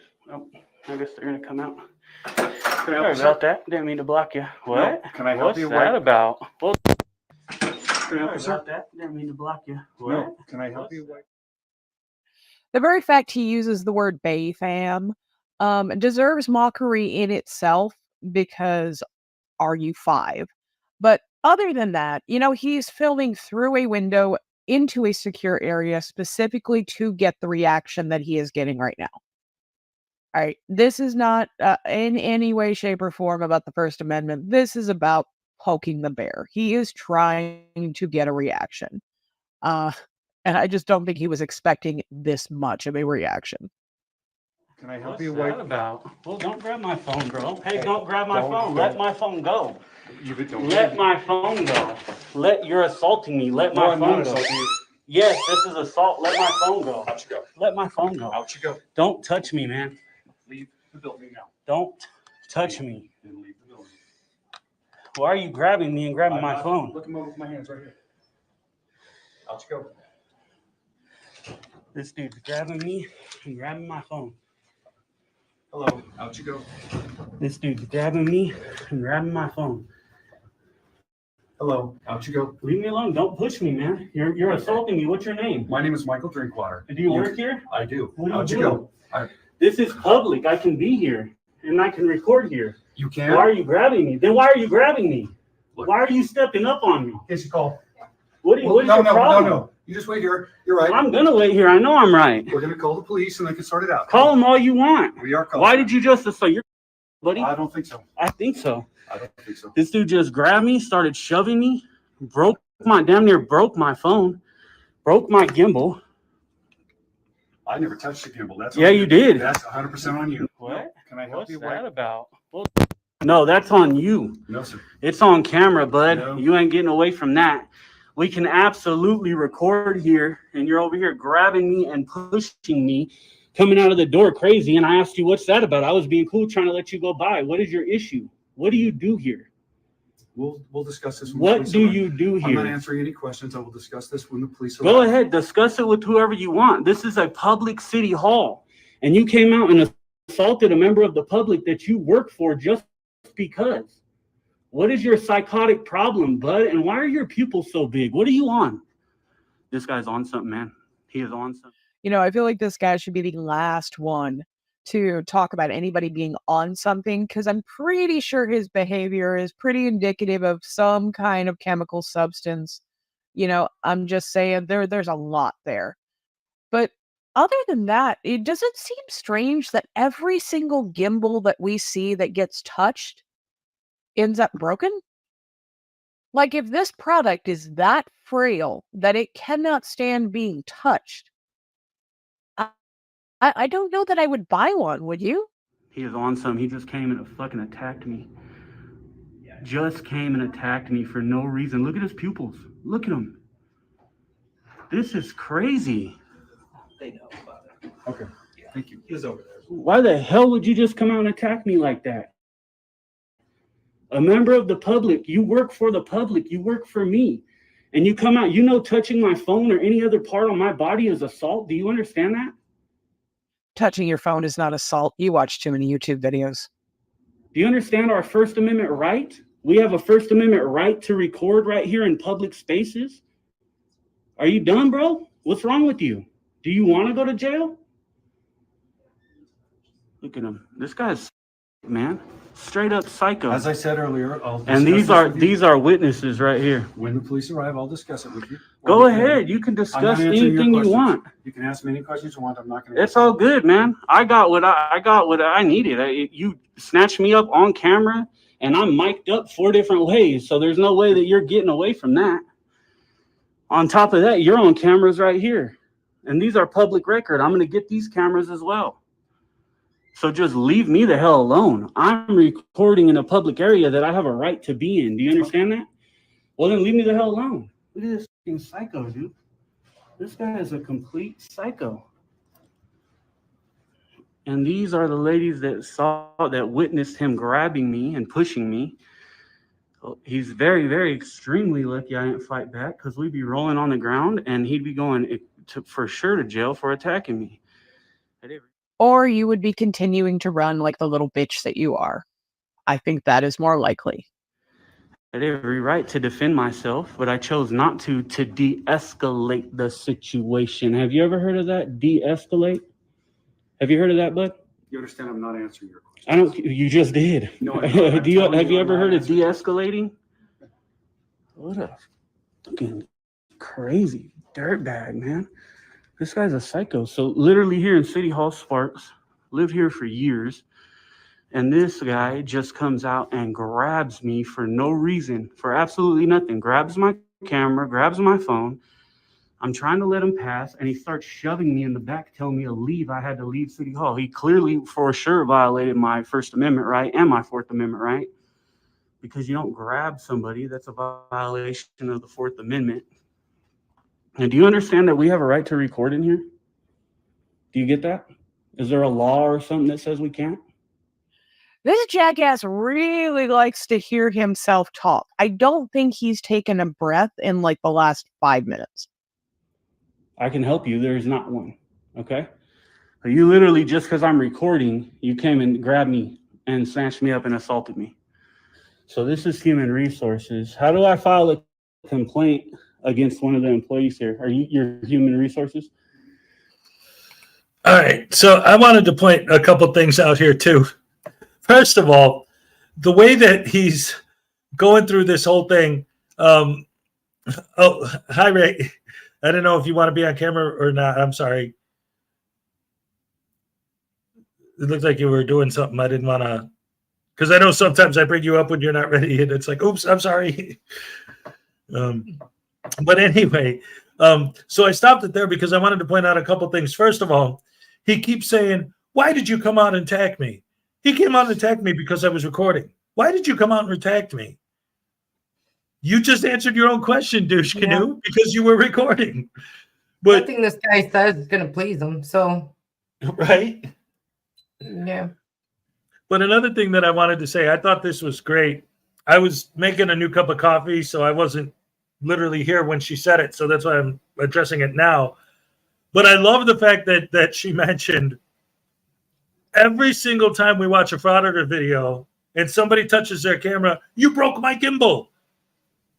Like, if that's true, why are these guys buying such fragile, tiny little things that if you just touch it, it's going to break automatically? Yeah, quit buying it on wish.com and you won't, Right? Or and the guy maybe, said that he didn't, though, so I think he's lying. I think he's just trying to get more out of him. This is what I was just about to say. If you've ever had one of those, they have like different like tightening rods and stuff on them. The frauditor themselves probably twist it and make it loose and then say, look, see, he broke my gimbal. Yeah, like Gutterman did. Yeah, exactly. The pepper spray incident. Yeah. Yep. So he's like, oh, it's not broken now. And then I'm like, but you didn't not press the charges then. You let the charges go through. Right. I know, idiot. Anyway. Yeah. And because I have that, I just use like, I use it as a prop sometimes. It's in Florida now, but I've shown it on here before. I have just like a mini stand, to just set up your camera like on the table, and but I've used it as a prop, like as a pretend gimbal. But it is, I could just press one spot and then the camera will flop down, So somebody goes to touch their camera, they press their button. Oh, you broke my gimbal. You broke my gimbal. Whatever. These douche canoes are just helping terrorists with the layouts and security protocols of government buildings. They have to watch these videos. Are they plants? Let me tell you something, Nightman's wife. I've said that so many times. And that's one of my biggest beefs with what these guys do is as soon as they disseminate that information to the public, as soon as it goes out there, because so many of them use the excuse of like, well, I'm not trying to get transactions. I'm not trying to get credit card numbers. I'm not trying to get personal information. If my camera just happens to catch that, that's not my fault. It's in public. Yes, and the onus is on you to hide it. Yes, but once you post it on public, if somebody who is trying to get that information sees your video, you released it to literally anyone who has access to YouTube can see the video. They could pause it. They could zoom in on the information, and they could use it for nefarious purposes. And like when she says this, what I used to say is, if I do not believe for a second the frauditors will ever win, so to speak, but one of the reasons why is because if they did, realistically, if you think it through to a logical conclusion, if the frauditors did win and get exactly what they wanted, what would that mean? You walk into a public building with a camera, no one's allowed to say anything to you. They have to just let you do your thing. So if you have a backpack on with a bomb in it and you want to blow up a building, all you have to do is pull out your camera. Nobody's allowed to stop you if you're holding a camera. So then they just go to the area where nobody's looking, take the bomb out of the bag, set it up, and then walk out. Boom. Right, 'cause there would be no security or police either, because wouldn't want the screenings or the x-ray machines or anything. Yep. So Yeah. And all it would take, and again, well, what? So you're saying the frauditors are terrorists? No. But eventually criminals will They see will, these videos and realize, oh, all I have to do is pull out my phone and then they can't touch me? Cool. But they said too that there's been instances. Where did I hear this? Some news story or some article that where did I just recently saw it, where these criminals have started using this tactic to commit crimes. So they are doing this to commit crimes. They're not using necessarily their layouts or their whatever by watching, but they're using this tactic, right, of saying that they're First Amendment auditors and stuff to get in places or do things, and then they're committing crimes. So I forgot where I heard it. It was heard. If you can find out where there's something, any kind of documentation or anything of that, because I've been making that point for so long, I would love to cover some actual physical evidence that that's actually happening. Because at this point, I know that logically that will happen if this keeps going the way it is. But if it actually is already starting to happen,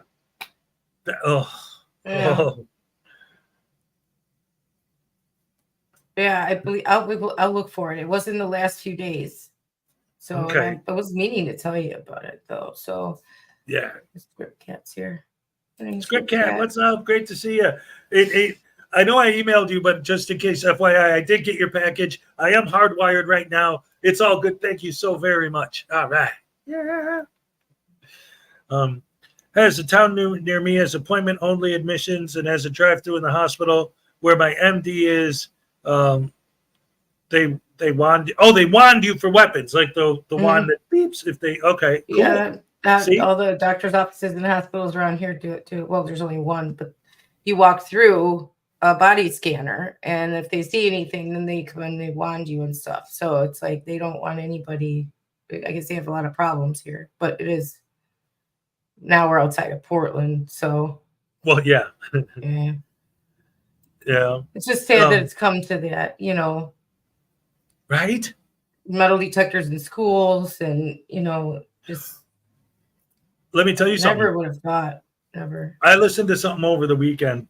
Because you know how sometimes I play that Paul Harvey clip where he's talking about the police? Mm-hmm. I saw a Paul Harvey clip. This is from like the 1960s, okay? This is an old clip. But it's Paul Harvey, and he's talking about, if I was the devil, I would do this. And he basically describes 2024. He talks about, and I'd have metal detectors in schools because of the guns and stuff. And like, that wasn't even a thing in the 1960s or 70s. That started when we were kids, like in the 80s and 90s. And he was talking about in the 60s, that's what I would have happen. It's so insane listening to this because so many of the things he says are things that are happening now. Can you play it? Is that a blurb you can play without copyright? Or well, I never got copyright from the last time I played Paul Harvey, so maybe, yeah. Let me look it up real quick. That would be interesting to hear. Just Yeah. Oh, yeah. Absolutely. It was fascinating. Let's see.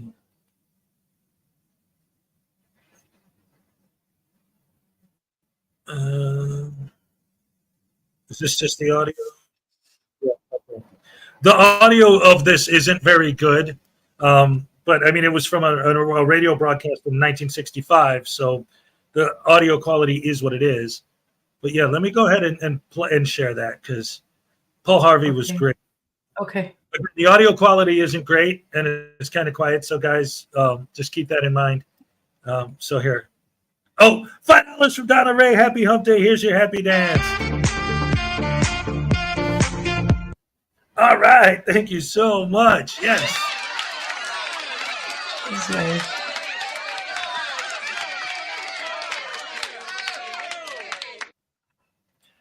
All right. I'm not going to talk too much because, like I said, the audio, and this is the remastered audio. The audio isn't great. So if you guys need to turn it up to hear it, I'll be more quiet so I don't blow your eardrums out when I start talking louder. Here we go.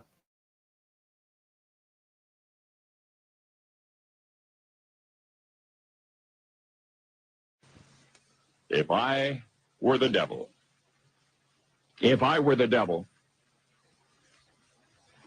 if I were the prince of darkness, I'd want to engulf the whole world in darkness, and I'd have 1/3 of its real estate and 4/5 of its population, but I wouldn't be happy until I had seized the ripest apple on the tree. So I'd set about, however necessary, to take over the United States. I'd subvert the churches first. I'd begin with a campaign of whispers. With the wisdom of a serpent, I would whisper to you as I whispered to Eve, do as you please. To the young, I would whisper that the Bible is a myth. I would convince them that man created God instead of the other way around. I would confide that what's bad is good and what's good is square. And the old I would teach to pray after me, Our Father, which art in Washington. And then I'd get organized. I'd educate authors in how to make lurid literature exciting so that anything else would appear dull and uninteresting. I'd threaten TV with dirtier movies and vice versa. I'd peddle narcotics to whom I could. I'd sell alcohol to ladies and gentlemen of distinction. I'd tranquilize the rest with pills. If I were the devil, I'd soon have families at war with themselves, churches at war with themselves, and nations at war with themselves, until each in its turn was consumed. And with promises of higher ratings, I'd have mesmerizing media fanning the flames. If I were the devil, I would encourage schools to refine young intellects, but neglect to discipline emotions, just let those run wild.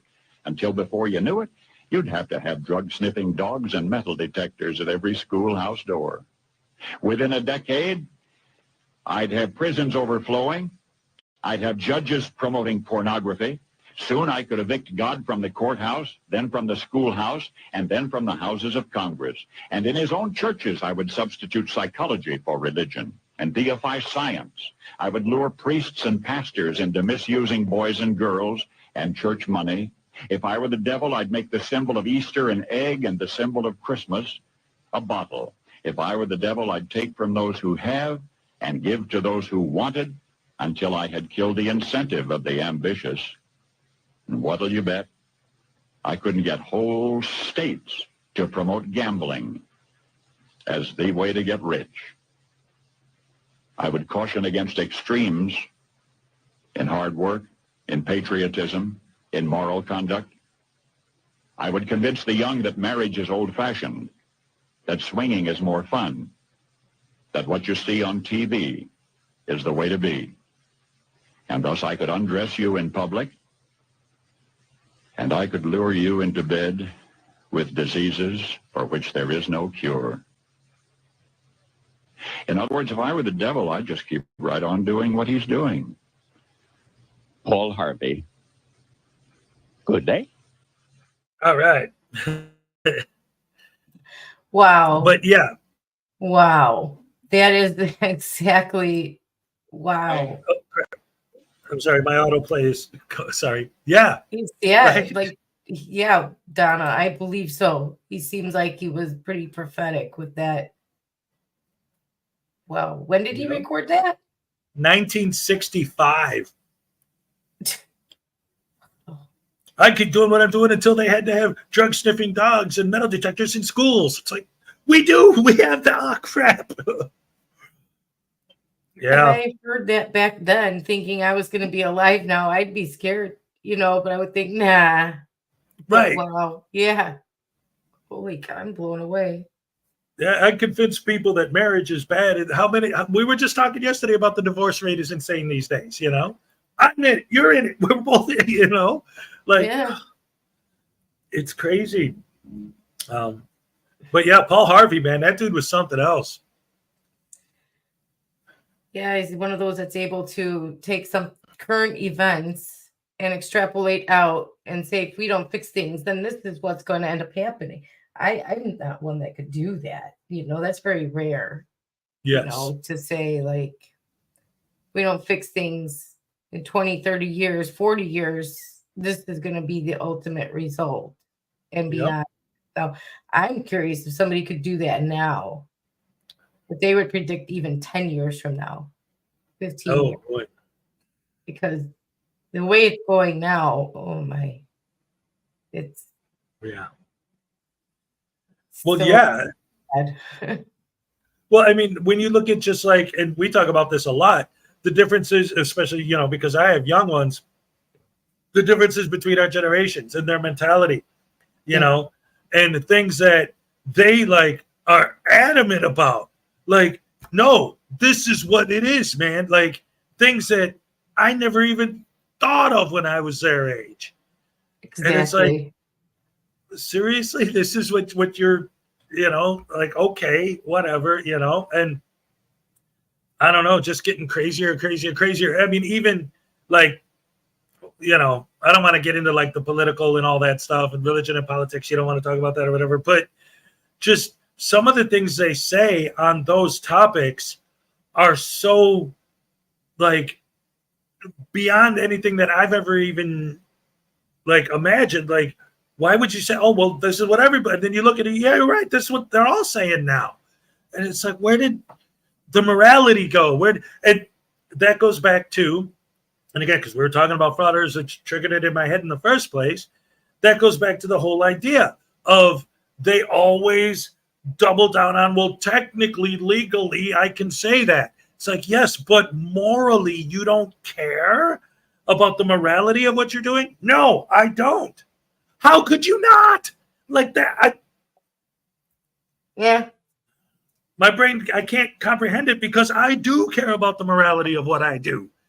So to me, it's like, and you know what? We get called, you know, stupid for that. They were put down for caring about the morality of our actions and the consequences of our actions. And we actually care about how what we do affects other people. Right. And we're put down for that. We're called stupid for that, idiotic and dumb. Why? Snowflakes, Karens, bootlickers. Karens, yeah, bootlickers. And I don't care. You know what? I don't care. Call me what you want. Because at the end of the day, I'm still going to care about other people. Right. And what I do affects them. One of the things that really triggers me when I watch these frauditor videos is when their actions cause some sort of emotional distress to someone and the frauditor laughs their asses off. They think it's hilarious that they caused someone emotional distress. Yeah. I would be on my knees saying, I'm sorry. I'm so sorry. I didn't mean to do that to you if I caused someone emotional distress. These guys, they're like, oh, look, I made him cry. That's so funny that this idiot's crying over something I did. I couldn't stand it. If I made someone cry, I would cry myself because I just couldn't stand it. I'd be apologizing till I died, probably. Yeah. I mean, there are times where I'll think about just like randomly, like I'll be like cleaning something or whatever, and just randomly things will pop into my head like, oh man, there was that dude I said that thing to back when I was 15 that was really rude. And you know, like I have that kind of brain too. I'll think about something I did in the 5th grade. I'm like, oh man, I wonder if I could track that person down and apologize. Right. You know, it's like, it's so stupid, but I feel bad about stuff. I just don't want to hurt people. Right. I don't. And if that makes me stupid and idiotic and a Karen and a snowflake and a bootlicking idiot, then so what? At the end of the day, call me any name you want. It's not going to bother me because I'd rather do the right thing than have somebody hurt over my actions. I've actually done this. Have you ever found yourself actually like in a situation like that actually going onto Facebook and seeing if that person's on there to see if maybe you can... Yes, absolutely. I have, especially Yep. now. I don't want to bring it up, but especially now when I'm trying Right. very hard to make some amends in my life, because Right. in my 20s, I was a pretty, crappy person, Mm-hmm. I didn't care about a lot back then.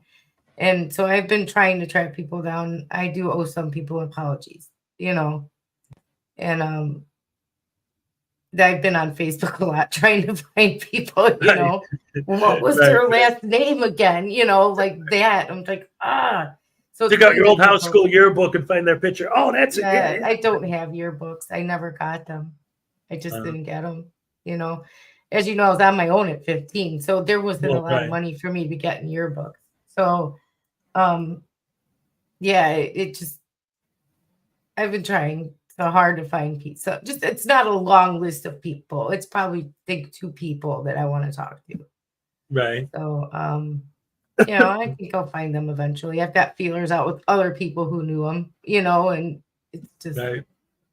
not bad things either. They're probably going to say, what? I don't even remember that. But Right. I I was do. just going to say, yeah. I remember it. So I want to apologize, and it's important to me. So yeah, I'm going to, figure out a way. Yeah. And that is the last point you made. I was about to say, like, that is one of the things that I've learned about life, though, that is fascinating, is sometimes things that bother you, and then you talk to somebody and they're like, they don't even know what you're talking about, but they might have something else that you did that you never considered. Like, oh, I'm not mad at you because you said this. I'm mad at you because you did that. Oh, that is what bothered. Oh, crap. Yeah. Oh, yeah. I'm sorry. I didn't even know. Yeah, but I would apologize for whatever they needed an apology for. Right. Because Exactly. they feel slighted. So of course I'll apologize. It's not about how you feel about it. It's about how they feel about it. Exactly. And even if you feel it's something ridiculous, you got to validate their feelings on it. And Right. that's what it's about. So, hey, call me a snowflake. I don't give a shit. I don't. Right. Between me and that person. Because I have empathy and I have a heart and I care about other people, that makes me Excuse bad. me. You're the one with the twisted mind Yeah. to say that, Use the heck out of me. Yeah.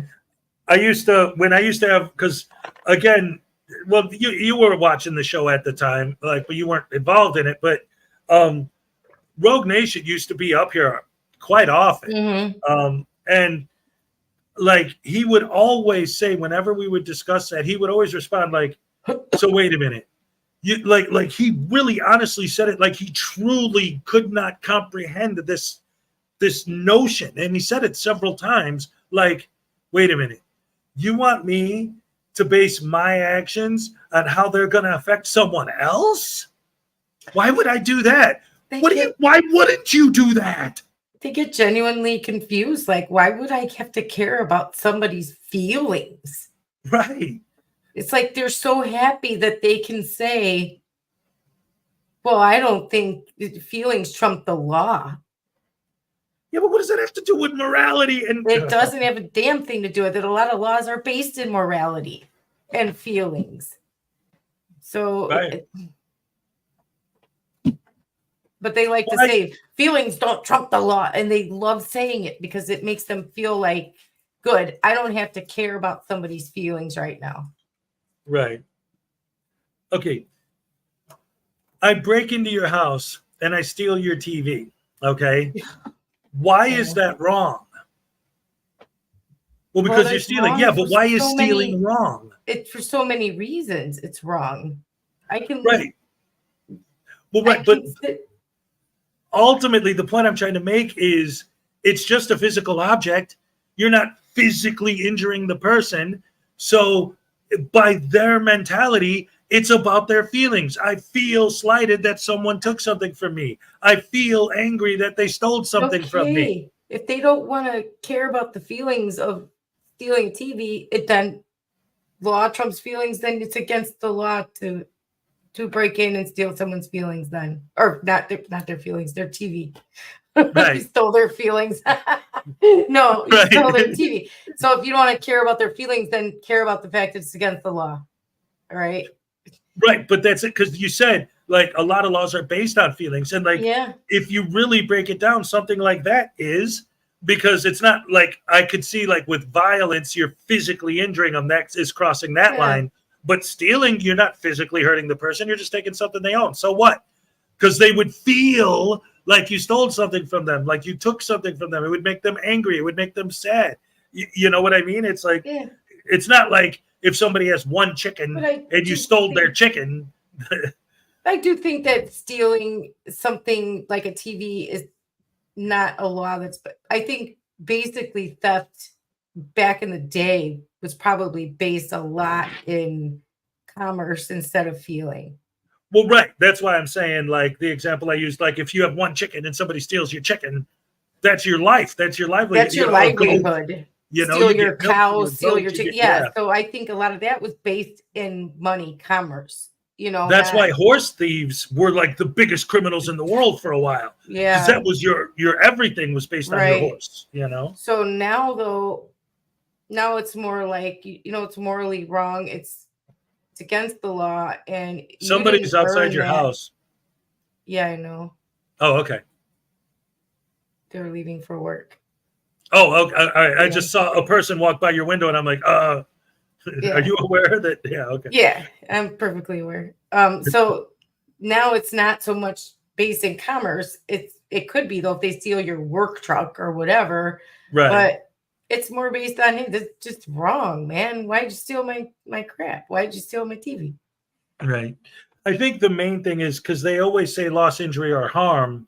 Yeah. But they don't see emotional harm as harm. That's the problem. Well, you can get psychologically damaged from somebody stealing your stuff, especially if they do it when you're home. Yeah. Right. They did it when we were home. They stole my dad's VCR right when we were sleeping at night. So I in was the house scared. while you're- yeah. I was young. I was very young, and I was scared. I was like, what if they come again? You know? Yeah. Oh my goodness. So anyway, everyone keeps talking about this, so I want to show this. And it's been a while since I've seen anything from Tella Klein, and I love Tella. And this was just posted a few hours ago, and people in the chat were talking about it. Ladies and gentlemen, boys and girls, women and children of all ages, get your barf bags out. The latest Glenn Serio update. Oh, God. Do we got it? Well, it's Tella. Hello, everyone. It's been a while, and I wanted to make a quick video to update everyone to let them know that Glenn has a final court hearing coming up on Friday, May 17th, and this is the conclusion to the Mukilteo cases where Gods can't be arrested and Glenn was arrested. And he had the 3 charges. And Is this as high as the volume goes? Cases. I'm going Let to me play see. a little video and let Glenn explain his court cases to you. Okay. But I just would first update you and say that there were 3 cases filed. The case for the second arrest, where he had his hand in the pocket, and it could have been a felony. The prosecutor never filed charges on that. Glenn was telling a story, a completely different story about what happened in court, but that case never went to court. And Glenn likes to say he beat all his charges, but what Glenn should say is he paid all his court fines and he served all the required agreements that he made. He made like 6 months deferred prosecution. He signed in Oregon. He signed that in Bellevue. He had in Seattle, in Everett, in all of his cases. He ended up with a deferred prosecution. And so in Glenn's eyes, that is him beating his cases. And but he also he has been So he made deals, pled out, paid his fines, So I won. Delusional. Good morning. Hey, unclean hands. Good morning. Welcome to the show. Seriously, you didn't beat any. Oh my God. God, he probably swept the judge's legs too. Right. Yeah. I'll sweep the leg. Sweep your leg. Oh, yeah. I don't get this guy. They all say that though. They all say they won when the charges were dismissed or whatever. No, dismissal is not a win. And this is even better because it's not even a dismissal, it's a deferment. Right. If he had gotten in trouble or didn't do what he was supposed to do, he would have went and served that time. So right. It would be like when I got my student loan deferred. I went around saying, hey, I don't have to pay anything back anymore ever again. It's like, no, it's a deferment, dude. It's a temporary, yeah, oh man. It's still there. The balance is still there. You're still gonna have to pay it. Right. Same with income based. I mean, even if your payments are zero, the balance is still there. Still staring you in the face, Like trust me, I know. Oh yeah. Oh yeah. In fact, honestly, that's one of the things I've been dealing with recently because during COVID they paused the student loan payments and they reinstated them in October. Yeah. So it's only been October, November, December, but also the company that was handling my payments, because the government doled it out to other companies, completely changed their software, and I was doing mine all electronic. So then I got screwed because they were saying it was going to the wrong place, and then I had to switch it over and send it to the edit. What a nightmare. Literally. Well, see, now that's a whole nother thing, because now I'm thinking about what I'm currently dealing with my stupid internet, which I'm going to tell this story now just because if it does become an issue, you guys will know what happened with Hez's internet. When I got first moved here and I signed up for my internet, I got my bill and it was insanely high. I didn't understand why. They were charging me for the wrong apartment number plus for my apartment. So I was on the phone with them forever trying to get that fixed. And now just this morning in my email, I got another bill for the old apartment for the bigger amount. I told you were going to have to keep dealing with that. I told you calling once doesn't do it with them. No. You have So to I know call that's at least 3 times. Yeah, it's definitely going to be a fight for them to figure out what they're doing. I'm just worried that in the meantime, they're going to think, oh, well, he's not paying us and shut me off. It's like, no. I'm not paying for that. Only pay your portion. Only Yep. pay your portion. Because if you're paying something, they'll not shut you off. Only pay your portion. Mm-hmm. I made the mistake when we moved from the one apartment to the other, like I told you, same complex. And they, for some reason, kept that one going, even though we moved. And I canceled that. I made the mistake of playing both, like you were, like scared, but I didn't have to. They credited me back all that money, but it took like 4 months for them to finally, and me escalating it. Like right away, I would call me like a supervisor. I wouldn't even say anything to the first person that answered, supervisor, because they're gonna be like, we'll switch it. No, you won't. Supervisor, Yeah. I had to become Karen. Another thing, you know how I know that you're a Gen X and that you're from the same area I'm from? Oh. I do this. No. Well, yeah, but no. When I was, I don't know, I would say 22, 23, somewhere in there. I had this long sleeve shirt and there was a hole in one of the wrist things. So I put my thumb in it and, I wore it like that intentionally. And I thought that I came up with this, but that's a thing. Like, no, I do love that. doing that. And when I would deliberately sometimes make holes to be able to do that because it would keep my hands warm. They're always cold. And now they deliberately make holes in them. And I'm like, we started that, Right. Exactly. Like kind of like when we were kids in the 70s, the whole thing with the holy jeans, because you had one pair of jeans and you'd play in them and holes in them. Now they sell them with pre-holes. You know? Yeah. I'm like, no, I'm not buying jeans that are ripped half to shit in the front, and they want $70. No, I'll Right. eventually wear them out. That Right. get free holes. No. Yeah. No, because you had the after school jeans and your school clothes. You changed. You didn't wear your school clothes to play. And oh my God. I did that.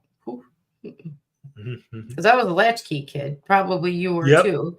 Yep. And yeah. You had to go change. outside. Yeah. Don't come back till the street lights come on. Nope. Or you were gonna have things to do around the house. You get thirsty, you drink out of the hose. Hose. Just walk up to somebody's house with a hose. Yep. Yeah. Don't Don't ask anybody's parents, because then that kid would have to go in. Yep. Thanks a lot, jerk. Now I got to go home. But unless you didn't like that kid, then you'd be like, hey, can we go to your house and get something to drink? You'd be like, okay. And then they'd have to go in. Nice. Yes. Anyway, crap. Do I owe that kid an apology? Uh-oh. I don't even remember their name. Yeah. It's all right. I'm thinking they're fine. Yes. Yeah. Anyway, let's see what somebody else who has no empathy is up to. Back to the Glenn Serio update, ladies and gentlemen. We have to. Well, let's see what because she was going to play a video. Let's see what's going on with, because supposedly this leads to him going to Vegas to hang out with Chili. And I was trying to get the scoop on that, but this is a pretty long video. I don't know. Yeah. Any of you guys in here that have already seen this are familiar with it? Like, know where in the video she starts talking about because his court stuff is interesting too, but I don't know. Let's watch the court stuff and see if that leads to him being able to leave the state. Okay. Posting on his channel occasionally. He posts like old videos. The video with the van in the city streets, that video has to be at least 2 or 3 years old. He hasn't owned that van for a while, but he has done a few live streams, and he's been very polite to the police, but he does go on and on and on about his reckless driving conviction and his sentence to jail. And in his community tab on his YouTube channel, he still posts about City of Everett and Officer Jacoby. Sorry, I'm shaking. But so it's kind of funny. He still talks about that. But as far as the 3 Mukilteo cases, he paid the ticket. One of the charges was dismissed because the prosecutor made an error she got a date wrong. And then the third charge, he signed the deferred prosecution agreement, which I'll show you in a minute. And so let's see if I can get this to okay, here is the agreement.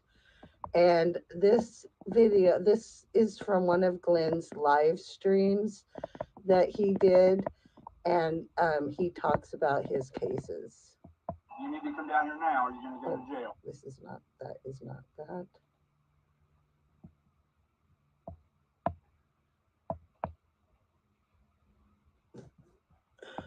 All right. Let's go. It is this one. I'm in jail or something. I've been watching the. I beat all my cases. I beat all my cases. They're so mad. I'm the only one that beat all my cases. Rogue Nation got a felony in Georgia. Rogue Nation used to talk shit, but he got a felony in Georgia. He got convicted of a felony and a misdemeanor in Georgia. Accountability Angel, she just got convicted of 3 misdemeanors. Thanks, Sean. Oh, I appreciate it. It was a hell of a long battle, Sean. It was an incredible battle. Everett Municipal Court, Everett District Court, Linwood Municipal, Seattle Municipal, Bellevue District Court, Portland Court. Oh my God, it was insane. I never had so many cases in my life. It was over 20 cases. Oh, they went hard. What's up, mini trucker? How's it going? No, you're right, Sean. They went hard. They were not backing down. Oh my God. You see, the trolls will tell you I didn't win my cases. But if you look at the dockets, all the charges say dismissed with prejudice. So no matter what they say, hey, Washington Crime Network, what's up? Well, it's pointless to sue, right? Because, I mean, unless I take them to federal court like Delete Laws does. Federal court, because, you know, like, when you do, like, small claims court, you're still working with the same judges that do the prosecution for the criminal charges. So it's like the same judge. Glenn did sue the 3 officers, Officer Moss, Ross, and Jacoby, over his ticket, and the case was dismissed. So he did try filing a lawsuit against the city of Everett Police, and the case was dismissed. One of the first videos that I filmed of Glenn was at the courthouse when he was talking with the meeting with the attorney about his lawsuit. One other thing that Glenn talks about in one of his live streams is all the money that he spent. But Glenn used a public defender for all of his cases, and he has a public defender now. So the only money that Glenn has spent has been on bus fare and on fines that he had to pay. He has not paid for an attorney. And the Michael Jones would even bring Glenn clean shirts to court. And so they were, Glenn tried to say on a video that he spent thousands and thousands of dollars beating his cases, which just is not true. Now, on that point specifically, how many times, guys, have we heard and seen these situations where these guys will talk about, like, to their fans, like, hey, I need money for my lawyers and help me pay for my lawyers. And you guys, and then we find out they used a public defender and they didn't spend any money on lawyers. Like, that happens so much. It's unbelievable. And again, their fans just throw money at them. Yeah, keep fighting the good fight. What? But, I mean, what are the odds that you would find out that something Glenn Serio, of all people, said wasn't true? Oh, what a mind-blowing surprise. Boy, oh boy, I would have never expected that from him. Disingenuousness from Glenn Serio. Say it ain't so. Oh my goodness. They never lie. In that same county. That's why you have to go federal. What's that? I said they never lie. So it is shocking. I mean, when I first heard him say that, I was like, he's lying. How is he lying? This is not what, you know. Who would have the audacity to accuse Glenn Serio of telling a lie? Not him. It's crazy, isn't it? I mean, I'm telling just you, what I was getting. Huh? Mind-boggling. Yeah, that's what I was getting over it. I'm hearing it again, and now it's causing fresh memories. And Oh man. this guy is such a tool on such a extreme level. And for anyone who doesn't remember, if you go all the way back, the whole thing that triggered me into this whole genre at all was years ago.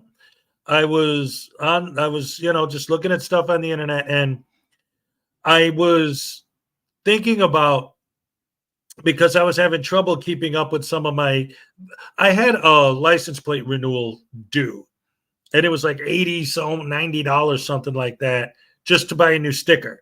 And I was like, man, that's a pretty outrageous price. Now, ultimately, what I did was I made a couple phone calls. I got it taken care of. Everything's fine. But when I first got that bill, I was freaking out because I couldn't afford to pay it. If I had an extra $20, that'd be for diapers at the time, not for, to pay bills or whatever. $2 from Chuck. Glenn is a punk. You're absolutely right. Here's your happy dance.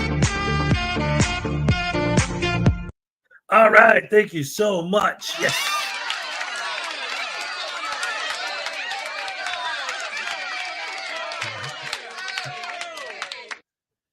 So anyway, I started looking online to see like what my options are, like how do you do you have to have a license plate like legally or whatever, blah, blah, blah.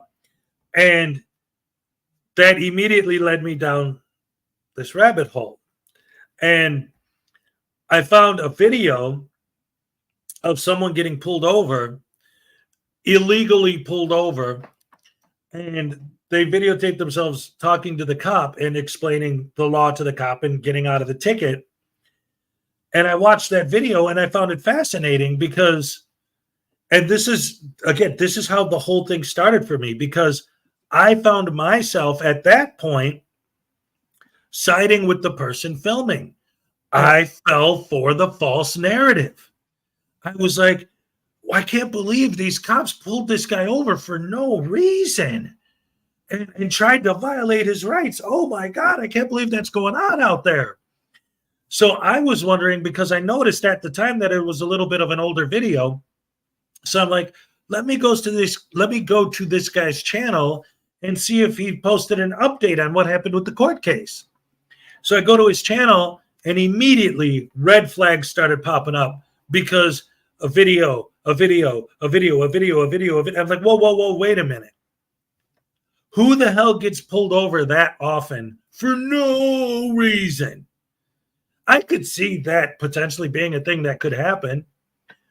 But enough for you to have an entire channel dedicated to videos about that? That seemed really fishy. Yeah. No. Well, what happened was at that time, again, I had never heard of any of this at the time. I didn't know what a sovereign citizen was. I didn't know Black's Law Dictionary. I mean, Black's Law's Dictionary is a thing that I knew what it was, because one of my friends of the family works for a law firm, and he actually has Black's Law Dictionary in his house, and I've perused it before, but I didn't know about traveling versus driving and, just all of the stuff I've learned since I started covering this. I didn't know any of that.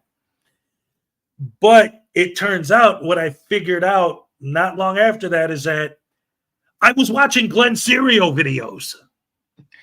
Oh. But I didn't know who he was or what that was or anything about it at the time. I was just like, right. But like, as soon as I saw that, I started getting recommendations of other videos about that kind of thing. Mm-hmm. And, I was like, oh, these guys are nuts with this stuff, blah, blah, blah. But eventually, and this is it, this is what changed everything. Eventually, I saw a video where it wasn't one of these guys doing this stupid stuff. It was someone making fun of them for doing this stupid stuff. It was a Schrodinger cat video, and boom, that was when I got hooked. But that's it, like that's how it all started. It was Glenn was the one, the very first Frauditor / Sovsit / whatever you want to call this idiot that I discovered was Glenn Serio. And sorry. Sorry you were introduced that way. I mean, well, I'll tell you what, that's in a way, that's a good way to get started because I knew right off the bat that these guys are completely narcissistical, idiotic, moronic, empathy having, like everything that's bad about them is all encompassed in one guy. So right off the bat, I knew, okay, this is nonsense. So that's kind of like the scale on which I judge. So like at the very bottom, I guess, would be like your Glenn Serios, your NC Tyrant Hunters, your Silence Boys, Casey, like the really, really skeezy ones, and then from there, there's different levels of how bad they are. Then you got your ones that are just like really annoying, Yeah. Well, and then it seems like they're like new ones are born every single day. Like there's just so many now. It's like hard to keep track of all these new ones that are popping up, and then they just disappear. You know what I mean? Like they don't stick around. They just disappear. Like they do one or two products, and they're like, nah. You know. Well, it's like anything. It's like you watch these videos and you think, wait a minute. These guys film themselves being an asshole and they get paid to do it. I'm an asshole. I'm going to go out there and film myself being one and get paid. Cool. I've actually been in the same post office as Glenda, and yes, he does stink. Yes. Did you say anything to him, or did you just let it be? What? Oh my God, it's so like fascinating. Well, I guess if he wasn't filming or causing a ruckus, just actually there, then maybe, But yeah, I would have been like, hey, I know you.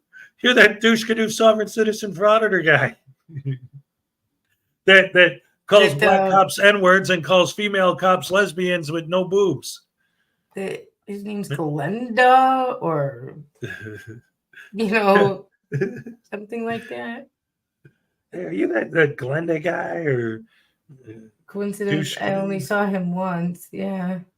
But it's rare to see one of these frauditors in the wild, Well, and I've said this a million times, but like ultimately, like in fantasy world, like imagination world, my ultimate goal for the channel would be to be able to, like the way these frauditors go all over the country frauditing, to go over the country finding these guys, where they're going to fraud it, know where they're going to be before they get there, somehow become part of their social network to find out, and show up and audit them, turn it around on them, use their arguments against them, derail their audits. Oh man, that would be so much fun. I don't really want to infiltrate anybody that's in Illinois. It would be like Tyrant Terminator, firm audits, and audit them. No, it's not worth it. Sorry. Somebody has to pay me an awful lot of money to do that. Well, to me, the goal would be to derail the audit. Basically make myself you approached me, so now you're the story. To do that intentionally, because right, because all the time that you're filming me is time you're not filming other people that don't know what you're doing. I do know what you're doing, so go ahead. Film me for half an hour, leave those people alone. And they think, oh, look, I'm filming this idiot, I'm going to post it, it's going to be great. Meanwhile, I know that I'm intentionally derailing their audit by making them film me instead. Right. I'd be like, okay, I'm your story. Interview me then. Yeah. Find out why I'm standing in front of your camera wanting to be interviewed. Yeah. And then get up real close to him. You're in my personal space. Oh, is that a felony or a misdemeanor? Which constitutional amendment says how many feet I have to stand away from you? There is no expectation of personal space in public. That's right. Exactly. Oh, man. And that reminded me, there's a phrase that I keep thinking, like, I might want to find a way to integrate it and use it. But it really only comes up in the comment section with the lens lickers. But it's basically, they'll always say, well, all you guys do is take other people's videos, blah, blah, blah. And what my response is, they love to say photography is not a crime. Well, my response, is the phrase I came up with is, photography is not a crime, and neither is fair use. Right. That's true. It's not a crime. No one's Right. saying photography is the problem. No one is saying that filming is the problem. It's how you're doing it, where you're doing it. It's the time, place, and manner. Hi, Yep. Blackheart Knight. Good morning. It's the time, place, and manner. Right. It's not the camera, it's the person holding Right. it. And what you're doing to the people while you're filming. That's the Yeah. problem. You're the problem, not your camera, not filming. You are the problem. Yep. Like you always say, it's the douche canoe behind the camera. Yes. Okay. Okay. Let's get that straight. No one ever said, I never said, and they like to put words in your mouth. Okay. Oh, they love that. Even though you're quite clear, I never said I had a problem with filming. Never said I had a problem with people filming the cops. In fact, I think it's a good idea, but be respectful. Stand at the distance they want you to stand.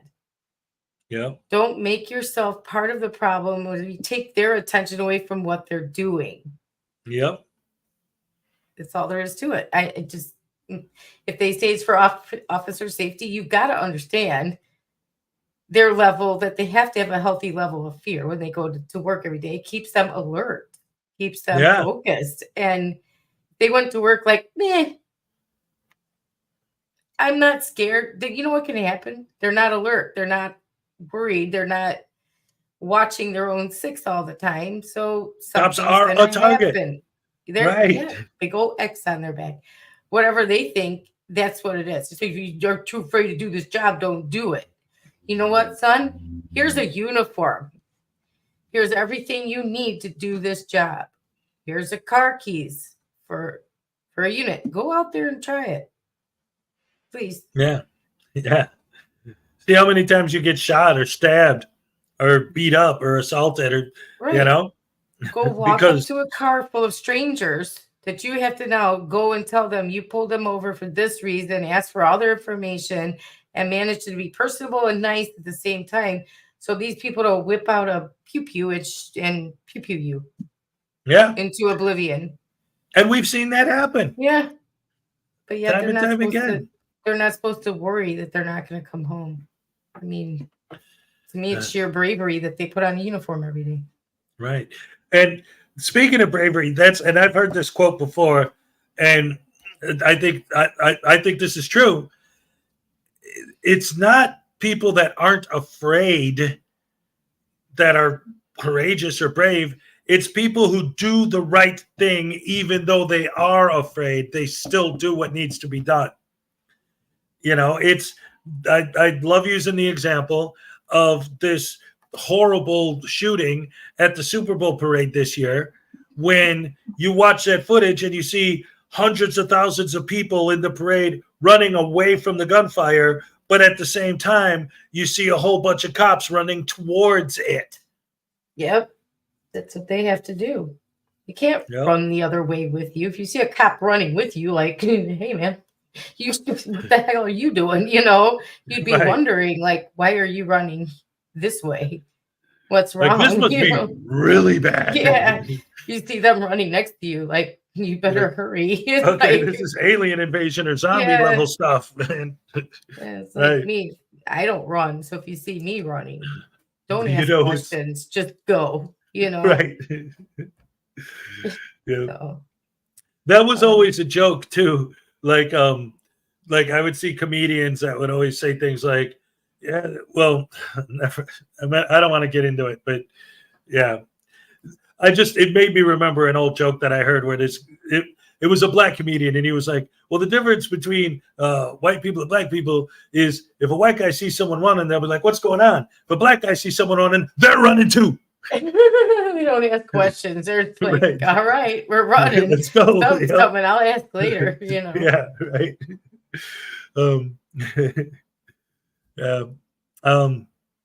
But yeah, I mean, we're almost at the 3-hour mark, and I don't know if we need to keep looking at Glenn Serio to end the show with him. Yuck. Who wants to do that if you can avoid it? Oh my goodness. So anyway, whew. I mean, the rest of these can wait till tomorrow. They're all still good, you know. Yeah, I think we're fine for the last 10 minutes just to hang out. Let's hang out with the chat, see what these guys are talking about. Unclean Hands is a new video as of 1 minute ago.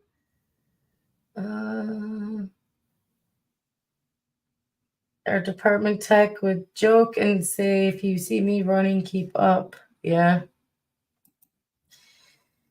That's true. That's true. If you see somebody running, well, unless they're jogging, like normal. Well, yeah, down the road or something, you don't follow them then. Unless they're Forrest Gump, then you're like, okay, let's do it, Yeah. I just felt like a running. Then I feel like walking. Weird. Good movie though. Oh yeah. Joke. There's a t-shirt out that says, I'm a bum tech. See me running, keep up with me. Yeah. Yep. Good one. Guess they don't have any other clean jokes. Okay, so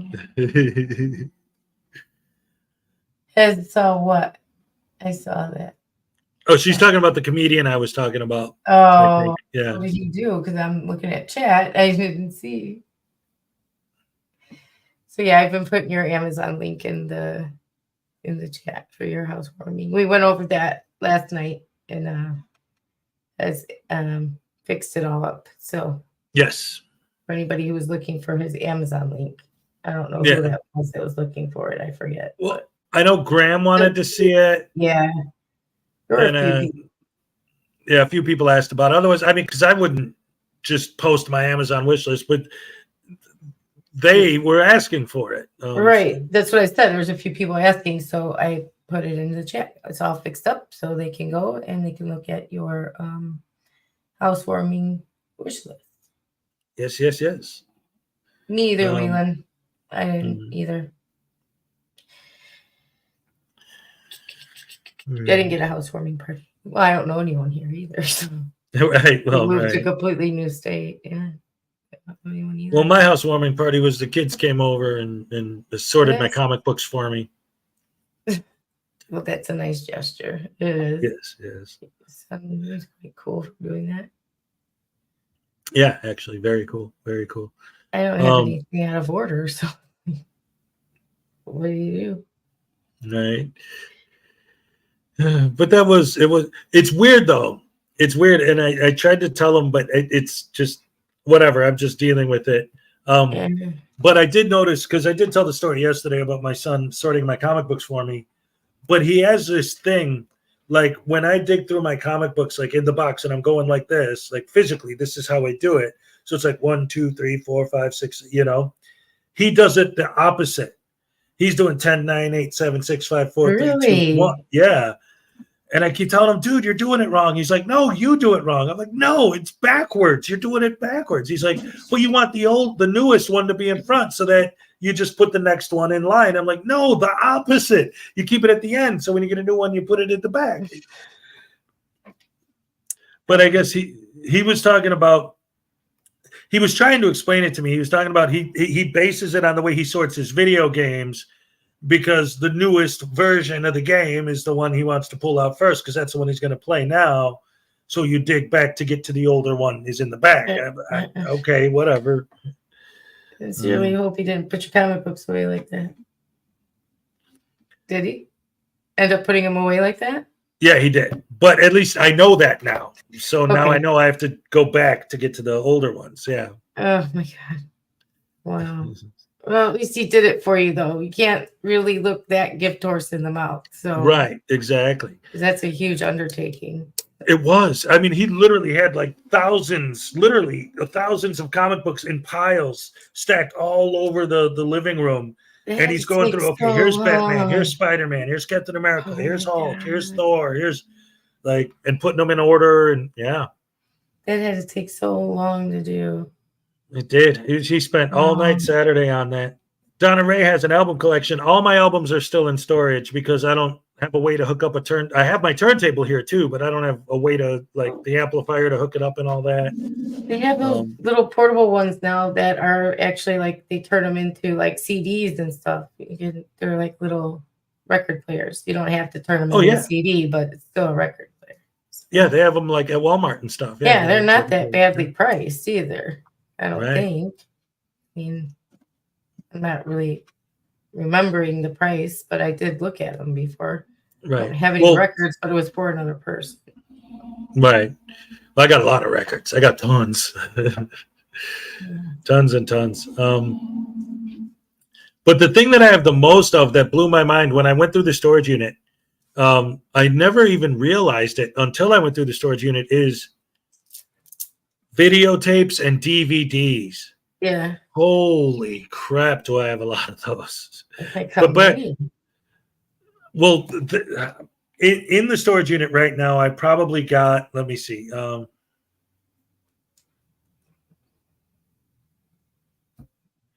About, you know those big plastic bins with the lids on top, like you get at Walmart? I got about 80 of those.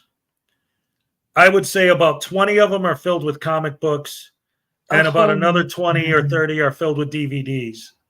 Oh my God. Good thing you have a big place. Not a big place, but you have a lot of space. House, yeah. To store it, sort it out in there. They're trying to sort all it out. Wow. But I only have 3 of those with records in them. Wow.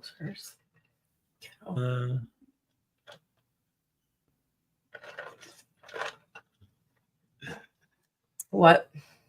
Edward was talking about how there were some dogs in a Chinese zoo that were trying to pass off as the pandas. And she said it's a very cute story. Oh, I can see that.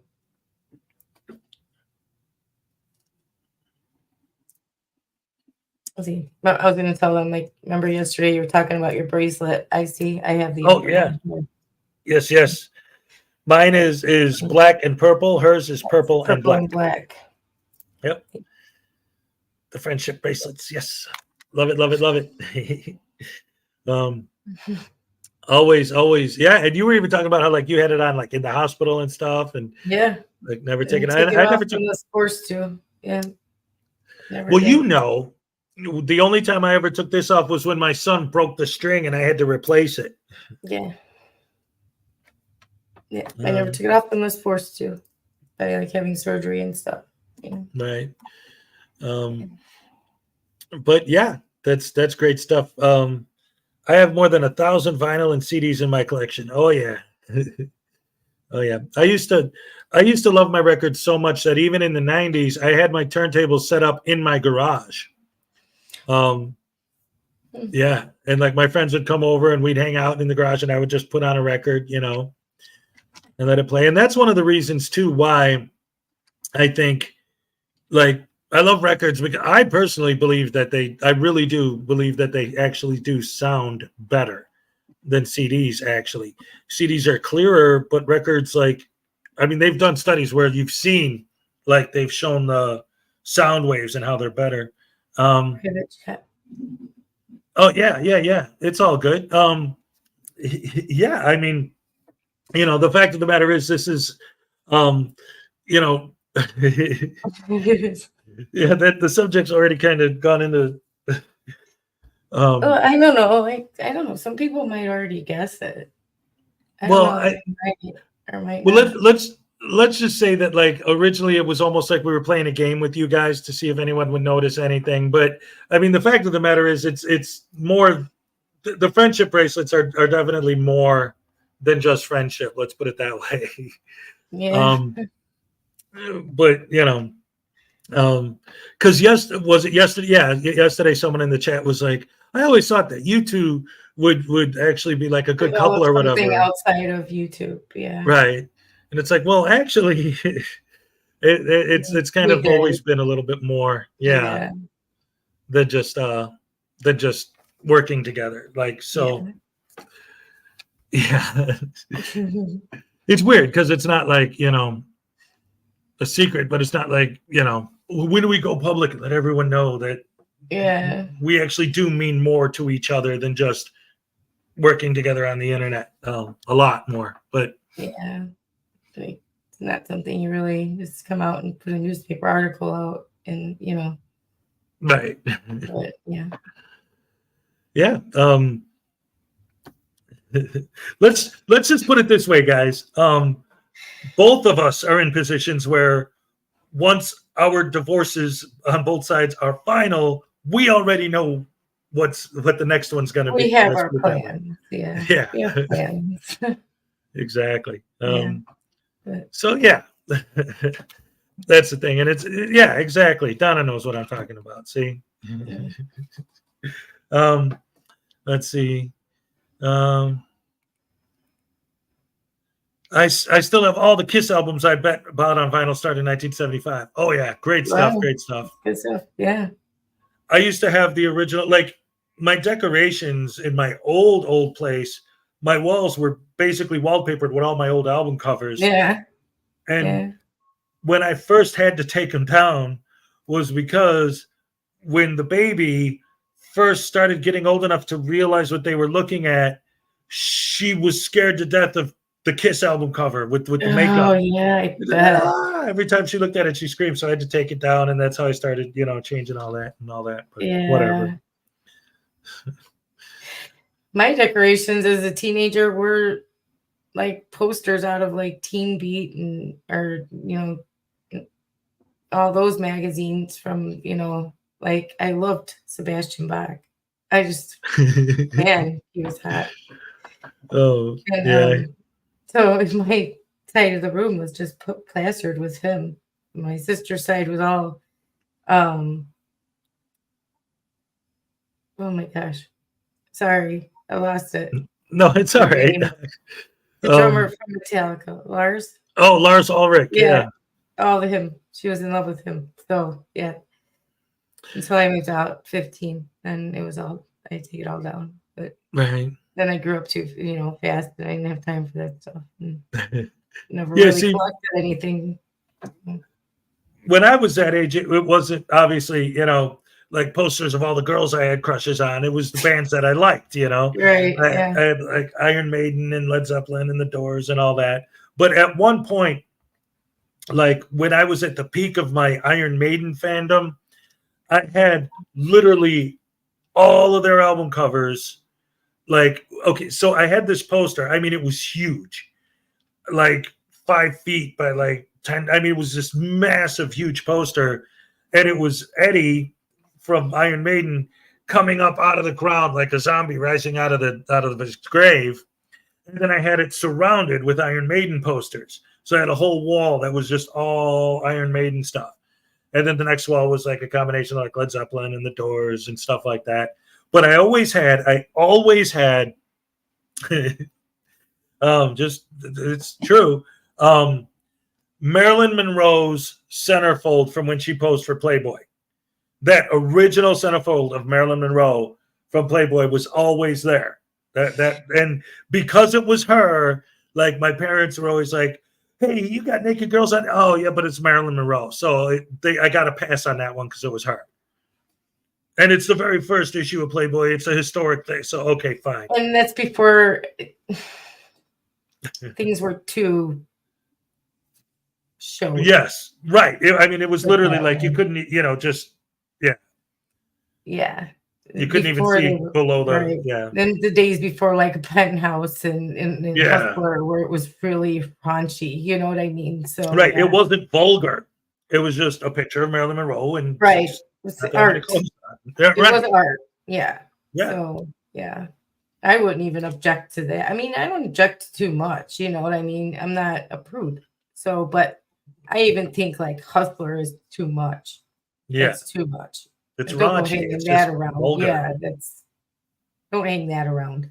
Keep that under your mattress or something. I don't want to see that. But that picture I would say that's art. So I wouldn't even your mother couldn't even object to that. Right. Well, like I said, they didn't. Yeah. They're like, oh yeah, that's it's not like it's porn Right. But I mean, that was, I think the only other girls I ever had up on the walls would have been like if they were in a band, like Fleetwood Mac or something, I have a Fleetwood Mac poster, so of course Stevie Nicks is going to be in it, stuff like that. But I don't know. Did you have a crush on any female like artist back then? Like anyone? Like where you were I like, guess. oh God, she's hot, Well, I mean, being that age at that time, of course, Yeah. everybody was into Madonna, What? Like that was the thing at the time. Like all the guys were like, "Oh, she's so hot." I And thought then you were different, Hez. well, when I was 15, I'm different now as an adult. I know if at 15, like kids are pretty much all the same with I think over puberty and everything. It's But you have the it girl, right? Like before that, it was what's her name from all the 80s movies from the Brat Pack? I had that infamous Farrah Fawcett poster. Yep, everyone had that. Yep. I dated a girl in high school that looked just like Stevie Nicks. Wow, that's awesome. Because Stevie Nicks was definitely easy on the eyes. But I think I've told this story before on the air. I don't remember if I told you specifically or if you were here when I said it. But the first time that I actually started to notice women as something, that I would be attracted to was Wonder Woman, the Wonder Woman TV show from the 70s. Hez, you'll be getting something on the 10th. Oh, thank you, Nightmans. Thank you very much. Oh, All what right. was her name? Linda Carter. Yes. Oh Linda my Carter God, is Wonder I Woman. can't believe I just was like with her name and I can't remember the dude from Metallica. I liked him more than Linda Carter. I can't, God, my brain works mysterious. It's like stupid. That's all right. But yeah, she was Linda Carter. Yeah. Yeah. Last Yeah. Show of Truth. Yep. You're probably like, don't hit me with that.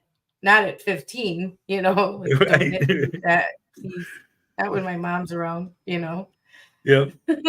One of my favorite Lasso of Truth stories from the comic books. I know this is different, but I love this story because it says so much about the character. I had a crush on Linda Ronstadt. That's I could see that. I could definitely see that. Mm-hmm.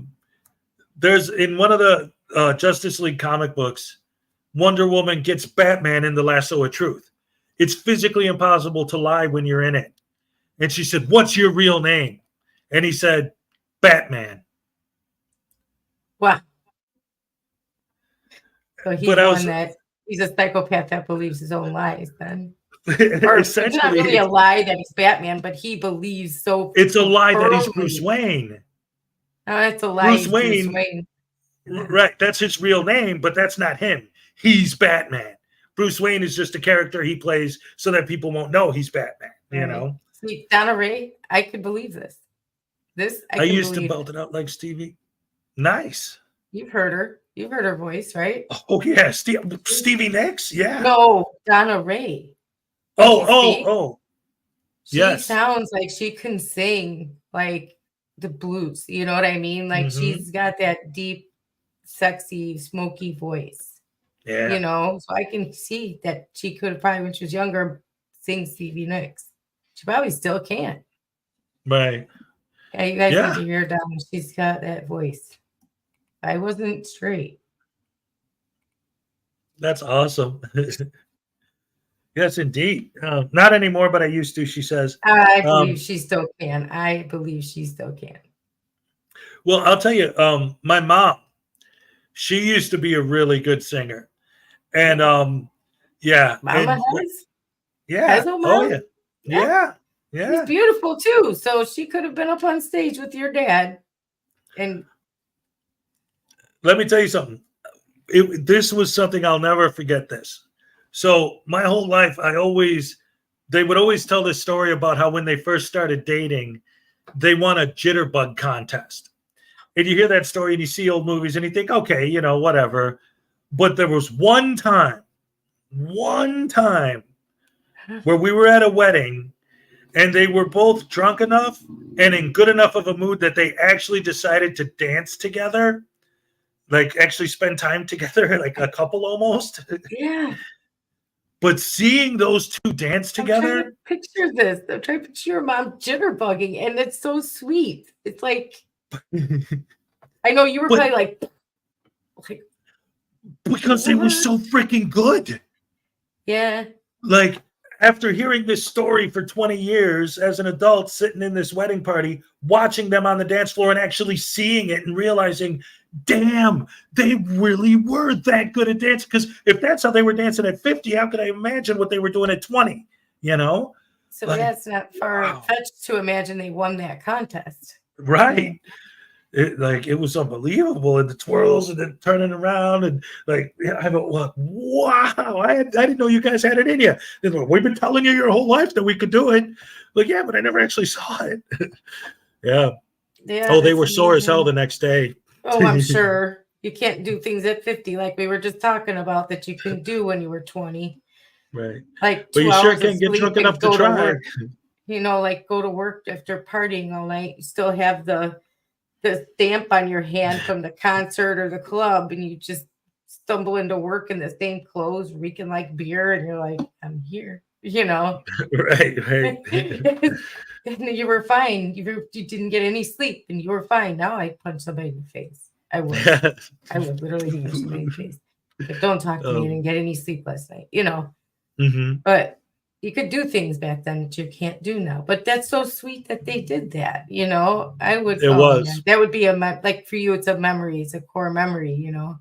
Yep. I'd ever absolutely. seen my parents do anything but fight. I would love that memory, you know. Yeah. But yeah, that's see, your mom's so talented, and she never wanted to get on and talk and have you interview her and Yeah. have her, you know, react to the Frauditor videos, and I think she would have been good at that too. She was Yeah. just too shy.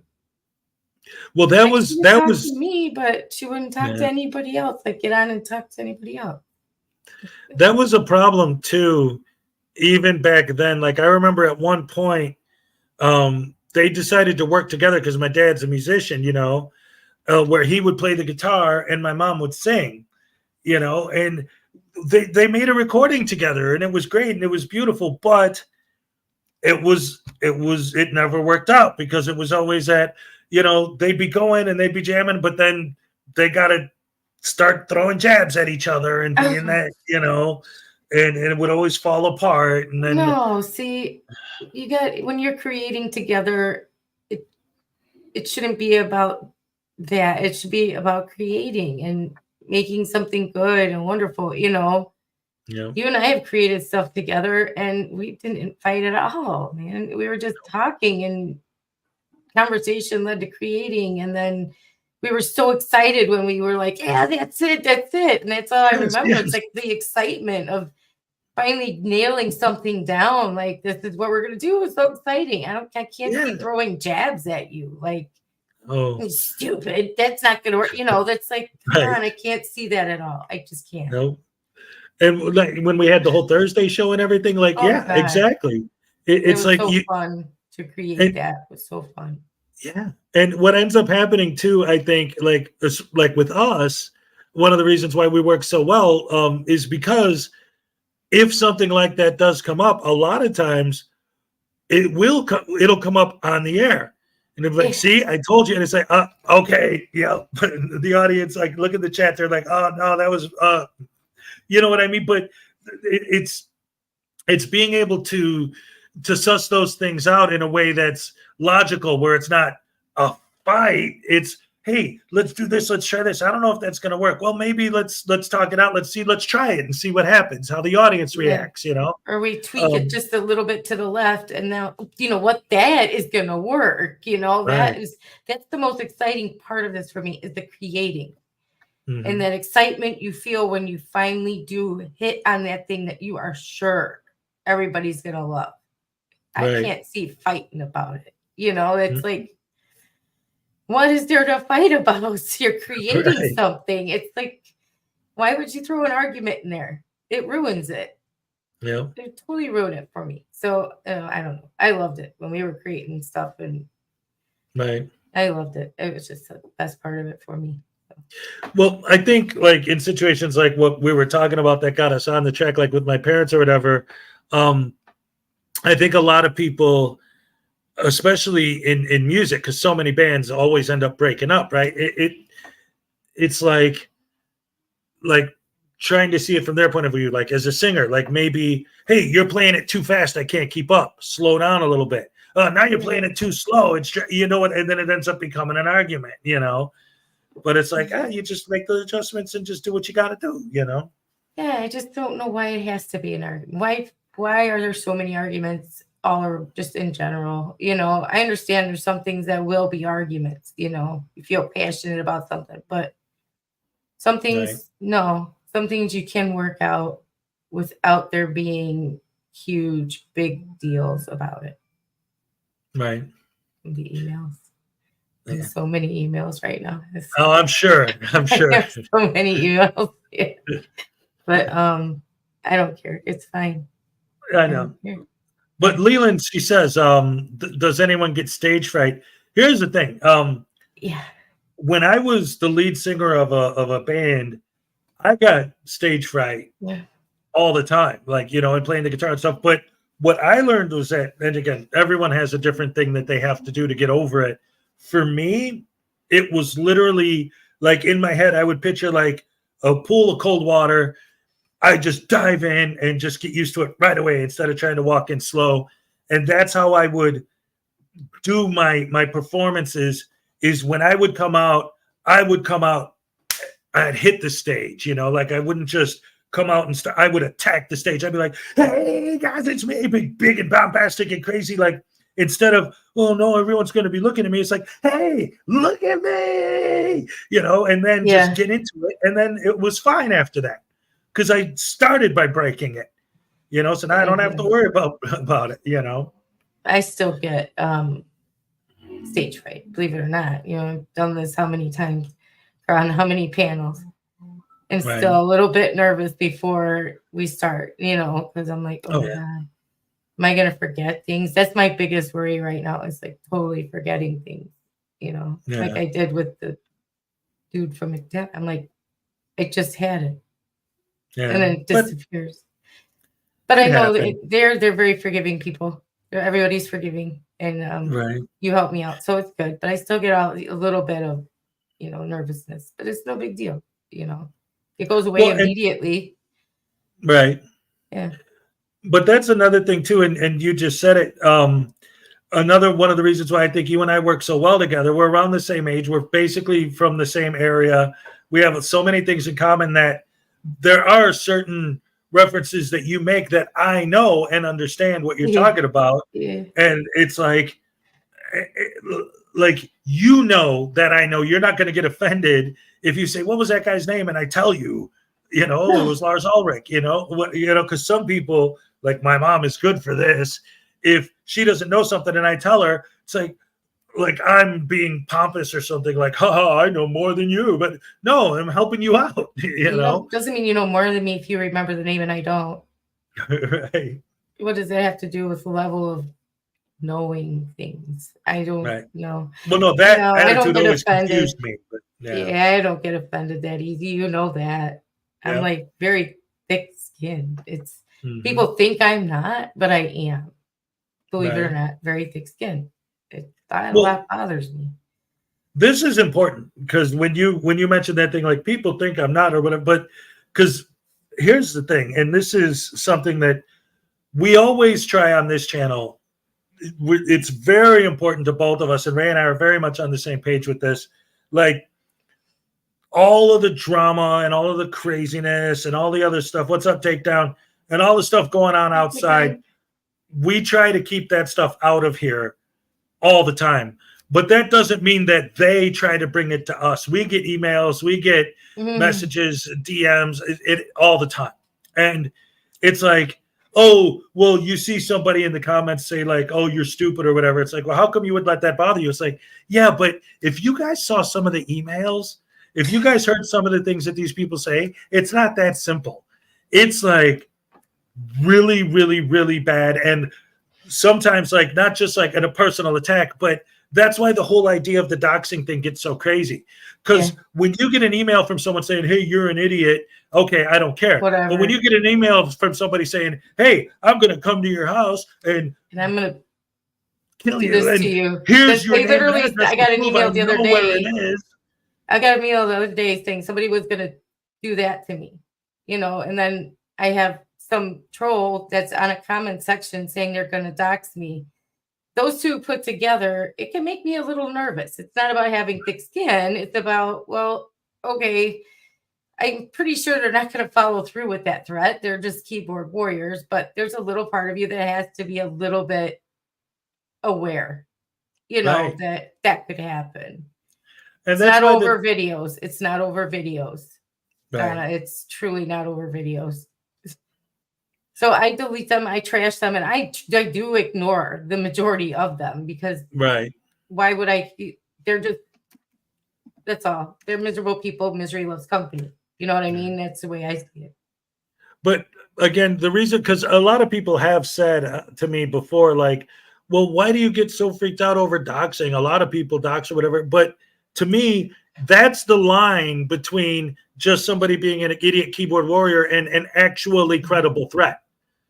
You know, like, hey, I want to find out where you live and go to your house. And then someone else posts your information and you already know some other person is looking for that. And again, yeah, it's probably not anything real. But the point is, when you do get upset about that kind of stuff, it's not your stupid little, oh, you're a bootlicker. And why is she getting Who so gives a shit? worked up about it? Well, I'm Right. not worked up. I'm just like, there's a small possibility that there's some crazy person out there that could say, I really don't like her. Right. I'm going to go do something. It's probably not, but you know, you got to be a little like aware. Yeah, it has to be in your mind. You have to, yeah. Yeah. And you know, I don't always know who's crazy enough and who's not. It's an email. Most of the time I trash them. I throw them in spam. I report it, throw it in spam. That's the end of it for me because I don't give them a time of day. Why? Right. Why would I? They're not they're not significant enough to me. Right. To hurt me. Words only have the power you let them have. Right. If you don't give the words any power, they can't hurt you. That person, I don't know them. If I don't know them, I don't care about them. If I don't care about them, how can they hurt me? Does that make sense? So yeah, I've given this example before. In fact, I think I said this to you yesterday. It's like it is the ultimately what was my whole thing. I wanted to be back with my kids, right? That's why I'm here right now. So these people come in here and they threaten me and they leave comments and they call me names and they say all these horrible things or whatever. Okay, cool. Come Saturday, I'm going to be in the park playing with my kids. We're going to be playing catch. And so no matter what they said isn't going to stop that from happening. And that's what I care about. Right. It's like, you're right, Donna. It's over videos and things that people will or won't do. And misconceptions. Yeah. So, and a lot of times for us specifically, it isn't even about the videos that we put out. It's about the videos we don't put out the content they want us to. Right. Whatever. Right. So I don't give it any time of day, Donna. I've talked to you about it. You know, I don't do it. I just don't. I won't. I refuse. They aren't worth my time. They want to spend their entire day doing stuff like that. That's on them. I laugh. I literally laugh because I have other important things to do right now. You know, I want to live my life and I'm not going to live it around them and what they want to do. It's ridiculous. It is what it is. You know, I hate to say that, but I can't control what they do. I can only control my response to it. Right. So it's not going to be me answering them. Right. What did David see here? Hez and Ray, those idiots are only happy when they take joy away from other people. Ignore them and give them the attention they deserve. None. None. Exactly. Yeah. That's it. I'm not going to let them. They're going to Misery loves company. Right. You know, if I have 5 years, 2 years, 1 year, a month, they aren't going to take any of that time that I have away from me and make it miserable. Do you know what I'm saying? There's plenty of other things that could go on in my life that will make me miserable. That's not going to be one of them. Right. So, sorry. Email me all you want. It's your choice. But yeah, it's not going to get a rise out of me. This is not. Butterbrain, potato brain, douche canoes. Have a good day, you know. Right. Goodbye, sleaze bags. I know you're watching, so have a good day. Yeah. You want to make fun of us? Okay. Who cares? I can't control it. I've learned long ago you can't really worry about what you can't control. So there's one of the things, like, eventually I think I'm going to have to invest in like a Keurig or a coffee pot, because it is like sometimes when you have, let's put it this, when you have coffee that you can chew. Guys, yeah, you know what? That's wish list. Keurig, a single cup, you know, like just for a single person. Little one. The little one. They're very cheap. Yeah, and I like they have those the Keurig cups that you can buy that are actually a coffee filter, so you don't have to spend money on had Keurig that with cups. my Keurig that I don't have anymore now. I had a reusable one. I could buy regular coffee and put it in there. Right. But see, again, that's another thing.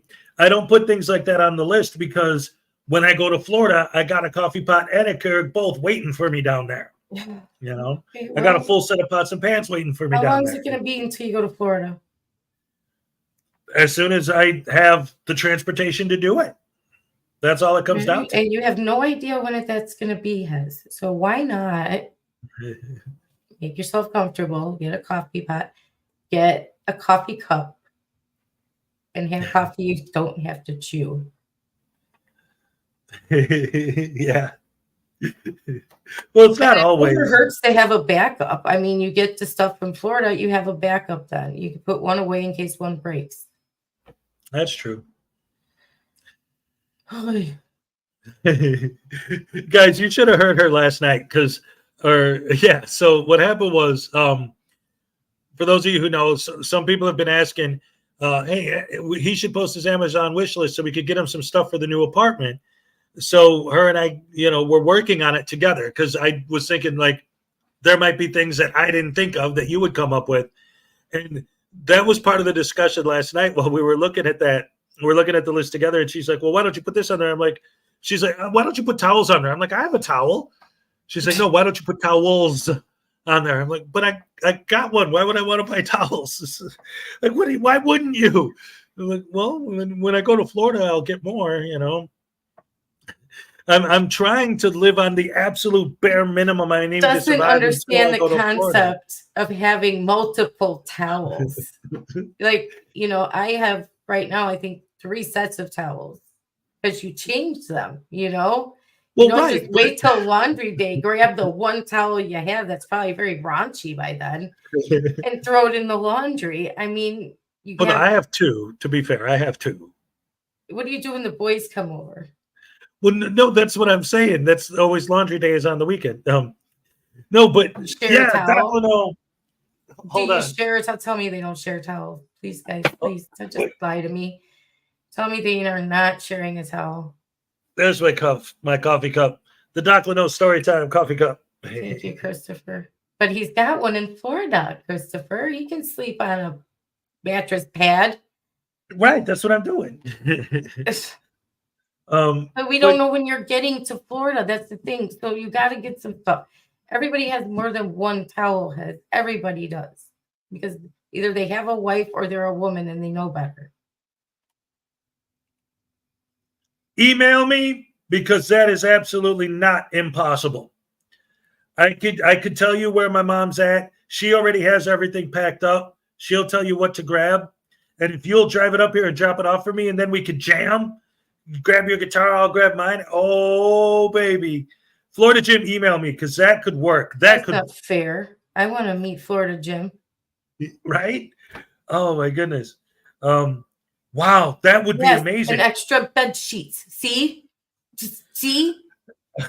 That's what You she gotta was have telling me yesterday. Bed extra sheets. stuff. You have to have more than one set. Oh, listen to the women in chat and the men because they probably learned from their wives. You have to have more than one set of something. Right. Oh man. Oh no, he's moving from Florida to Wisconsin. Are you moving to Alaska? That's so interesting. I would love to talk to you sometime about that. Could you imagine being able just I love the idea of Alaska, just to even just be able to see the northern lights. Like to live in a place where that is a thing. I always like the idea of Alaska. Oh, I didn't see that. Well, I'm probably glad I missed it, right? Just then you're calling you a fool. Okay. But yeah, exactly. I moved and I'm just trying to get by with the bare minimum, but I mean, I'm joking with it, of course, A real asshole would not volunteer to move somebody's stuff for them. I mean, come on. Right. Well, I would love to talk to you sometime about that. That's interesting that you're moving to Alaska. I've always thought that would be like, oh, you like my accent? What accent? I don't have an accent. Well, maybe the Chicago accent a little bit. I don't know. Maybe that's what she's picking up on.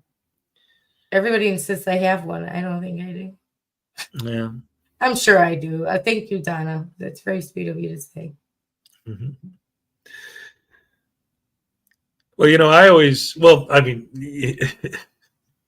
all right. So this is one of the things, guys. I would, Doc, I would buy the throw pillow. If everybody, like, you got a throw pillow, he got a throw pillow, Will got a throw pillow, Katie Zed had a throw pillow, I would buy them for my couch. Just like I have everybody's coffee cups that I like back there, my collection. It's all the channels that I really love back there. So, Doc, I need a coffee cup. Yes. Dave says that you have a generic Midwestern accent, and it's a nice one. Who's Dave? What Dave? David E. Persons. Dave generic. Not specifically Chicago. He's saying like the Midwest, like a Midwestern accent. Well, like me, like when I do my Chicago accent, I do it. I don't deliberately try to sound like I'm from Chicago. Like I gotta go over by the Jewels and watch the Bears game. Yeah, I go by the Jewels. Yeah. That's sure, right. They closed over there. The Dominics, they closed all up over there by the Dominics. They closed all them. The Dominics used to be my favorite store, but they were too expensive. I'll tell you, that is true. They got a bougie. That's right. Yeah, I never got a coffee mug. You gave me a bag. I need a coffee mug. I mean, I'll pay for it. Just give me a discount. I'm like, Hez. Unlike Hez. Made me pay for it. Don't worry, I paid for Will's too. No, I paid for Will's too because he's got a wedding to pay for. Right. Now, so I know. I'm just kidding with you, David. I understand what you mean by that. Yes.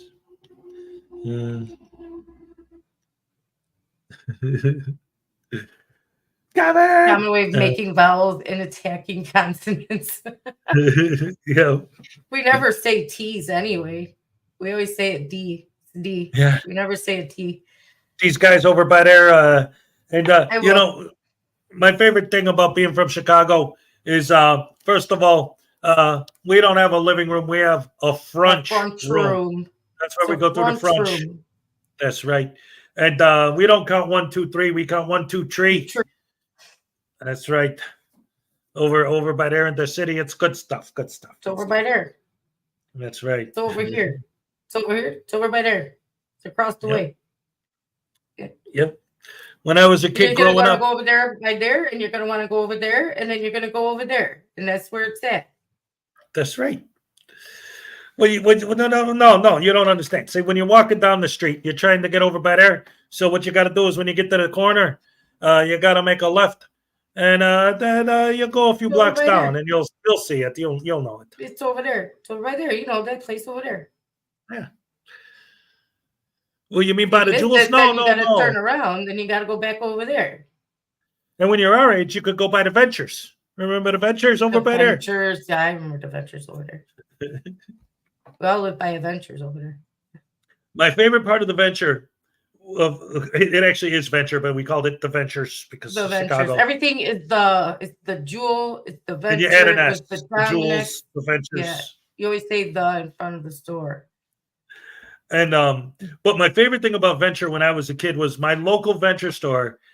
Not only had the best selection of Star Wars toys, so I used to go there all the time, but they had. Do you remember the game Spy Hunter? It was a sit-down driving game, and you could your car, you could shoot guns and stuff or whatever. It was That's like one of the boys first game. sit-down driving I games. don't remember that.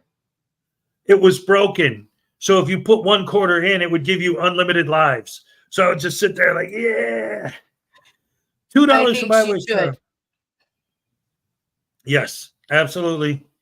Good idea. I'll be there. I will support her every step of the way. Whatever she needs, we'll help her. Absolutely. And here's your happy dance. Thank you so much. All right. Yes. Thank you. The Horn Dog. The Rangers. The Cowboys. No, that doesn't work. Oh, no. My tiny Chihuahua life, Florida Gym. She changed her name from Little Chihuahua Big World. My phone is weird. When is she gonna go live? Why? I just got a text from you that you sent before we went on the air this morning. Oh, asking you if you needed an invitation to start your own show. Yeah. Yeah. That was weird. But okay, whatever.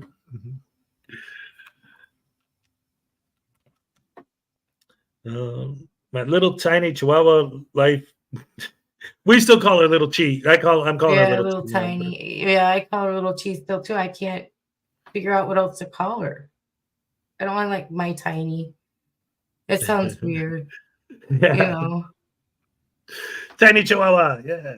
Yeah, I just like Little Chi. It's cute. Mm-hmm. I might go live in a couple of hours. There you go. Oh, cool. You Nice. should. You should do like a Q&A. People can get to know you, see the dog, get to know the dog. You know, just call her Tiny. Okay, yeah, it works too. See, Leland with the smarts. I'm not smart in the morning. Thank you, Leland. Right. My bag. Well, for me, one of the things that throws me off a little bit, and I mean, it's not a thing, but just saying, like, I'm so used to calling her Little Chihuahua, but in my brain, because I know her real name, my default alternative is that. And obviously, I'm not going to say that online live. So it's like, what do I call you? Hey, I'll call you Little Chihuahua. Okay, all right, Tiny. Yeah. But then when I say Tiny, it's the dog. Yeah. So I'm like, But you know what? That worked with Cupcake. We still call her Cupcake, and that's not her. That's the stuffed animal. So right. Well, in real life, I don't call her Cupcake. Well, of course, right. Right. But I mean, for her specifically, she said it's okay if you use my real name. She doesn't care. But the point is, it's just like it just became a habit. Like I wouldn't care if people wanted to use my real name. It's just another name, as long as they don't use my last name. You know. Right. Unclean hands. I think everybody knows my real name by now, anyway. I mean, it's been said. Well, yeah, but whatever. That's even when we talk in real life. You don't still call me by I still call you. I still call you Hez, right. and you still call me Ray, even though we know each other's real names. Yeah. Right. It's just but that's ultimately my point. Is it isn't about even like doxing or whatever. It's just you get in the habit of referring to someone a certain way, and then you get so used to that. Yeah. Ooh, yeah, Florida Gym. It's a big, huge secret. No, it's not. Not First name anymore. doesn't matter. First name don't matter. Yeah, that's true. I mean, even in real life, I'm called Ray, by a bunch of people. So if somebody calls me my first name, sometimes I don't even answer. One time I'm sitting at the doctor's office and I was spaced out and they were calling my name, so I didn't hear Ray. So I'm like, doo doo doo. Finally, I'm like, oh, wait a minute, that's me. So I'm like, I'm here. Don't go away, you know. I was like, oh no. King Stu, thank you so much. I appreciate that. You know what? Oh, that's so nice. That's the second person who said they got something from the wish list. So let me go ahead and throw you guys a couple happy dances. All right. Thank you. All right. Thank you so much. Everything on my wish list I feel is like very expensive. So I don't want to post it, you know. Yeah. But you know, it's weird because like I was just thinking like after I get all my stuff from Florida and I get all the equipment back, I just realized, wait a minute, that means once I get these gifts, I'm going to have to add that to fan appreciation once I have everything back. So it's like, hey, I got this squirrel from Ray Ray. I got these headphones from Ray. I got this from Unclean Hands. I got this dish rack from so-and-so. I got this broom from so-and-so. Like, that's fun. I like that, though. Yeah. It is fun. But yeah, I don't want to post mine because there's so many things I need because like I said, I planned on moving to my sister's and then having to come back really quick on an airplane. I couldn't bring all that stuff on an airplane. So yeah, I have a lot of replacing to do. Yeah, well, literally same situation. You know, I originally was going to drive here with all my stuff. That didn't work. So I had to just last minute hop on a plane. And I only was able to bring with me whatever I could stuff inside my carry-on. You know, that's it.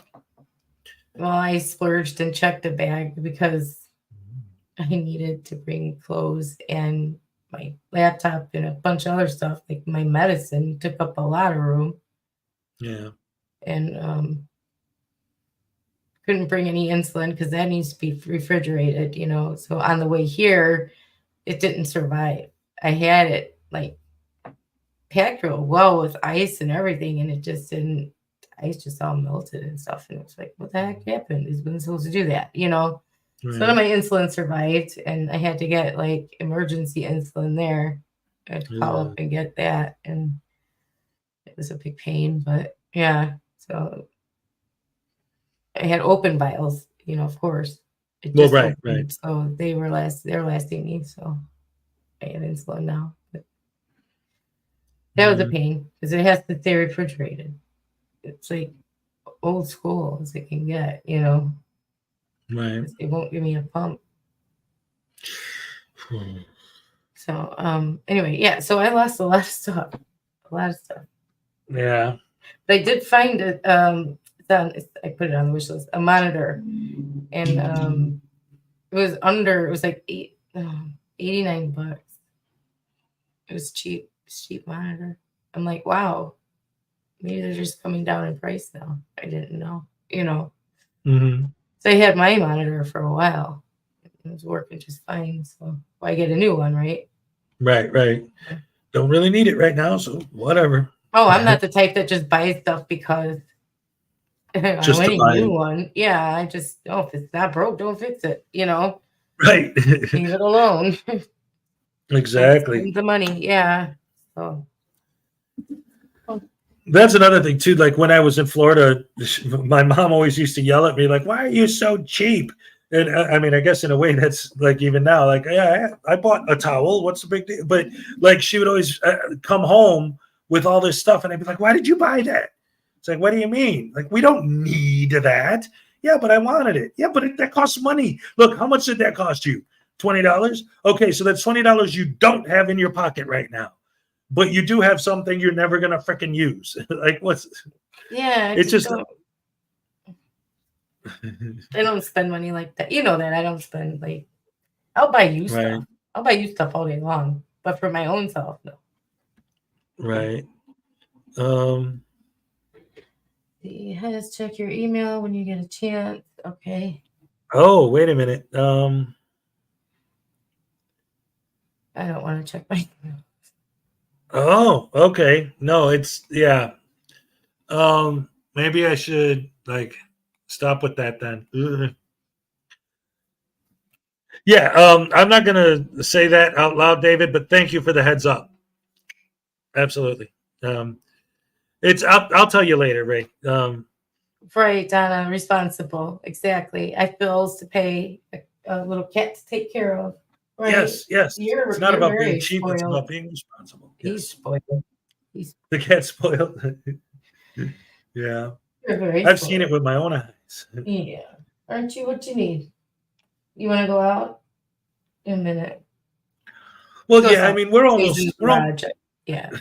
So we're I don't almost let at him. 4 hours, so we might as well wrap it up anyway. I got some Okay. lunch. We got some cats to let out. So anything else you want to say to wrap up the show at the end? No, just love everybody. Thanks for putting up with our chatter about nonsense. And Yeah. try and see you tomorrow. If I wake up, I'll see you. I probably will. My foot just hurts so much. I'm not sleeping well. So I probably see you tomorrow. I'll try to anyway, because I love you guys. I like spending time with you. So Yes. see you then. All right. Have a good day, everybody. I'll probably see you around Little Chihuahua. Sorry, Tiny. I'll check and see if you're doing a live. Okay. I hope you do, because I think it would be great. Okay. Yes. See Excellent. you guys All right. later. Yes, thank you so much, Ray. And thank all you guys for joining us as always. It's so good to have you here on Wednesday. Oh, thank you for spending your time with us.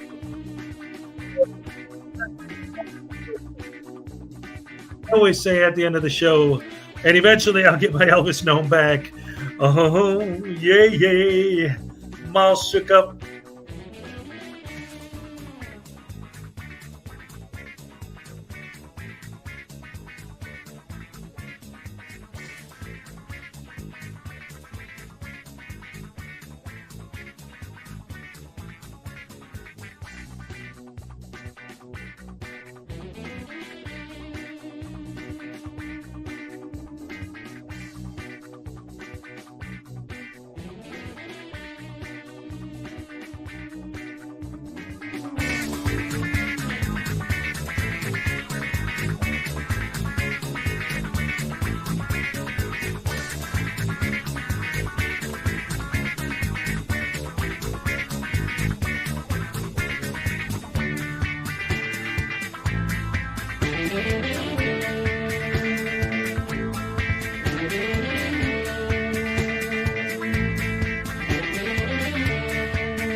What do you call an old snowman?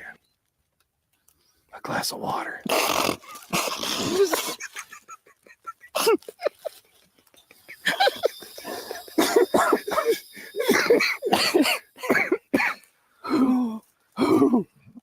Which one is faster?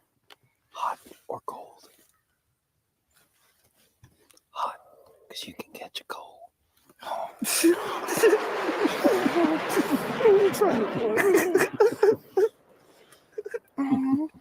I hate you.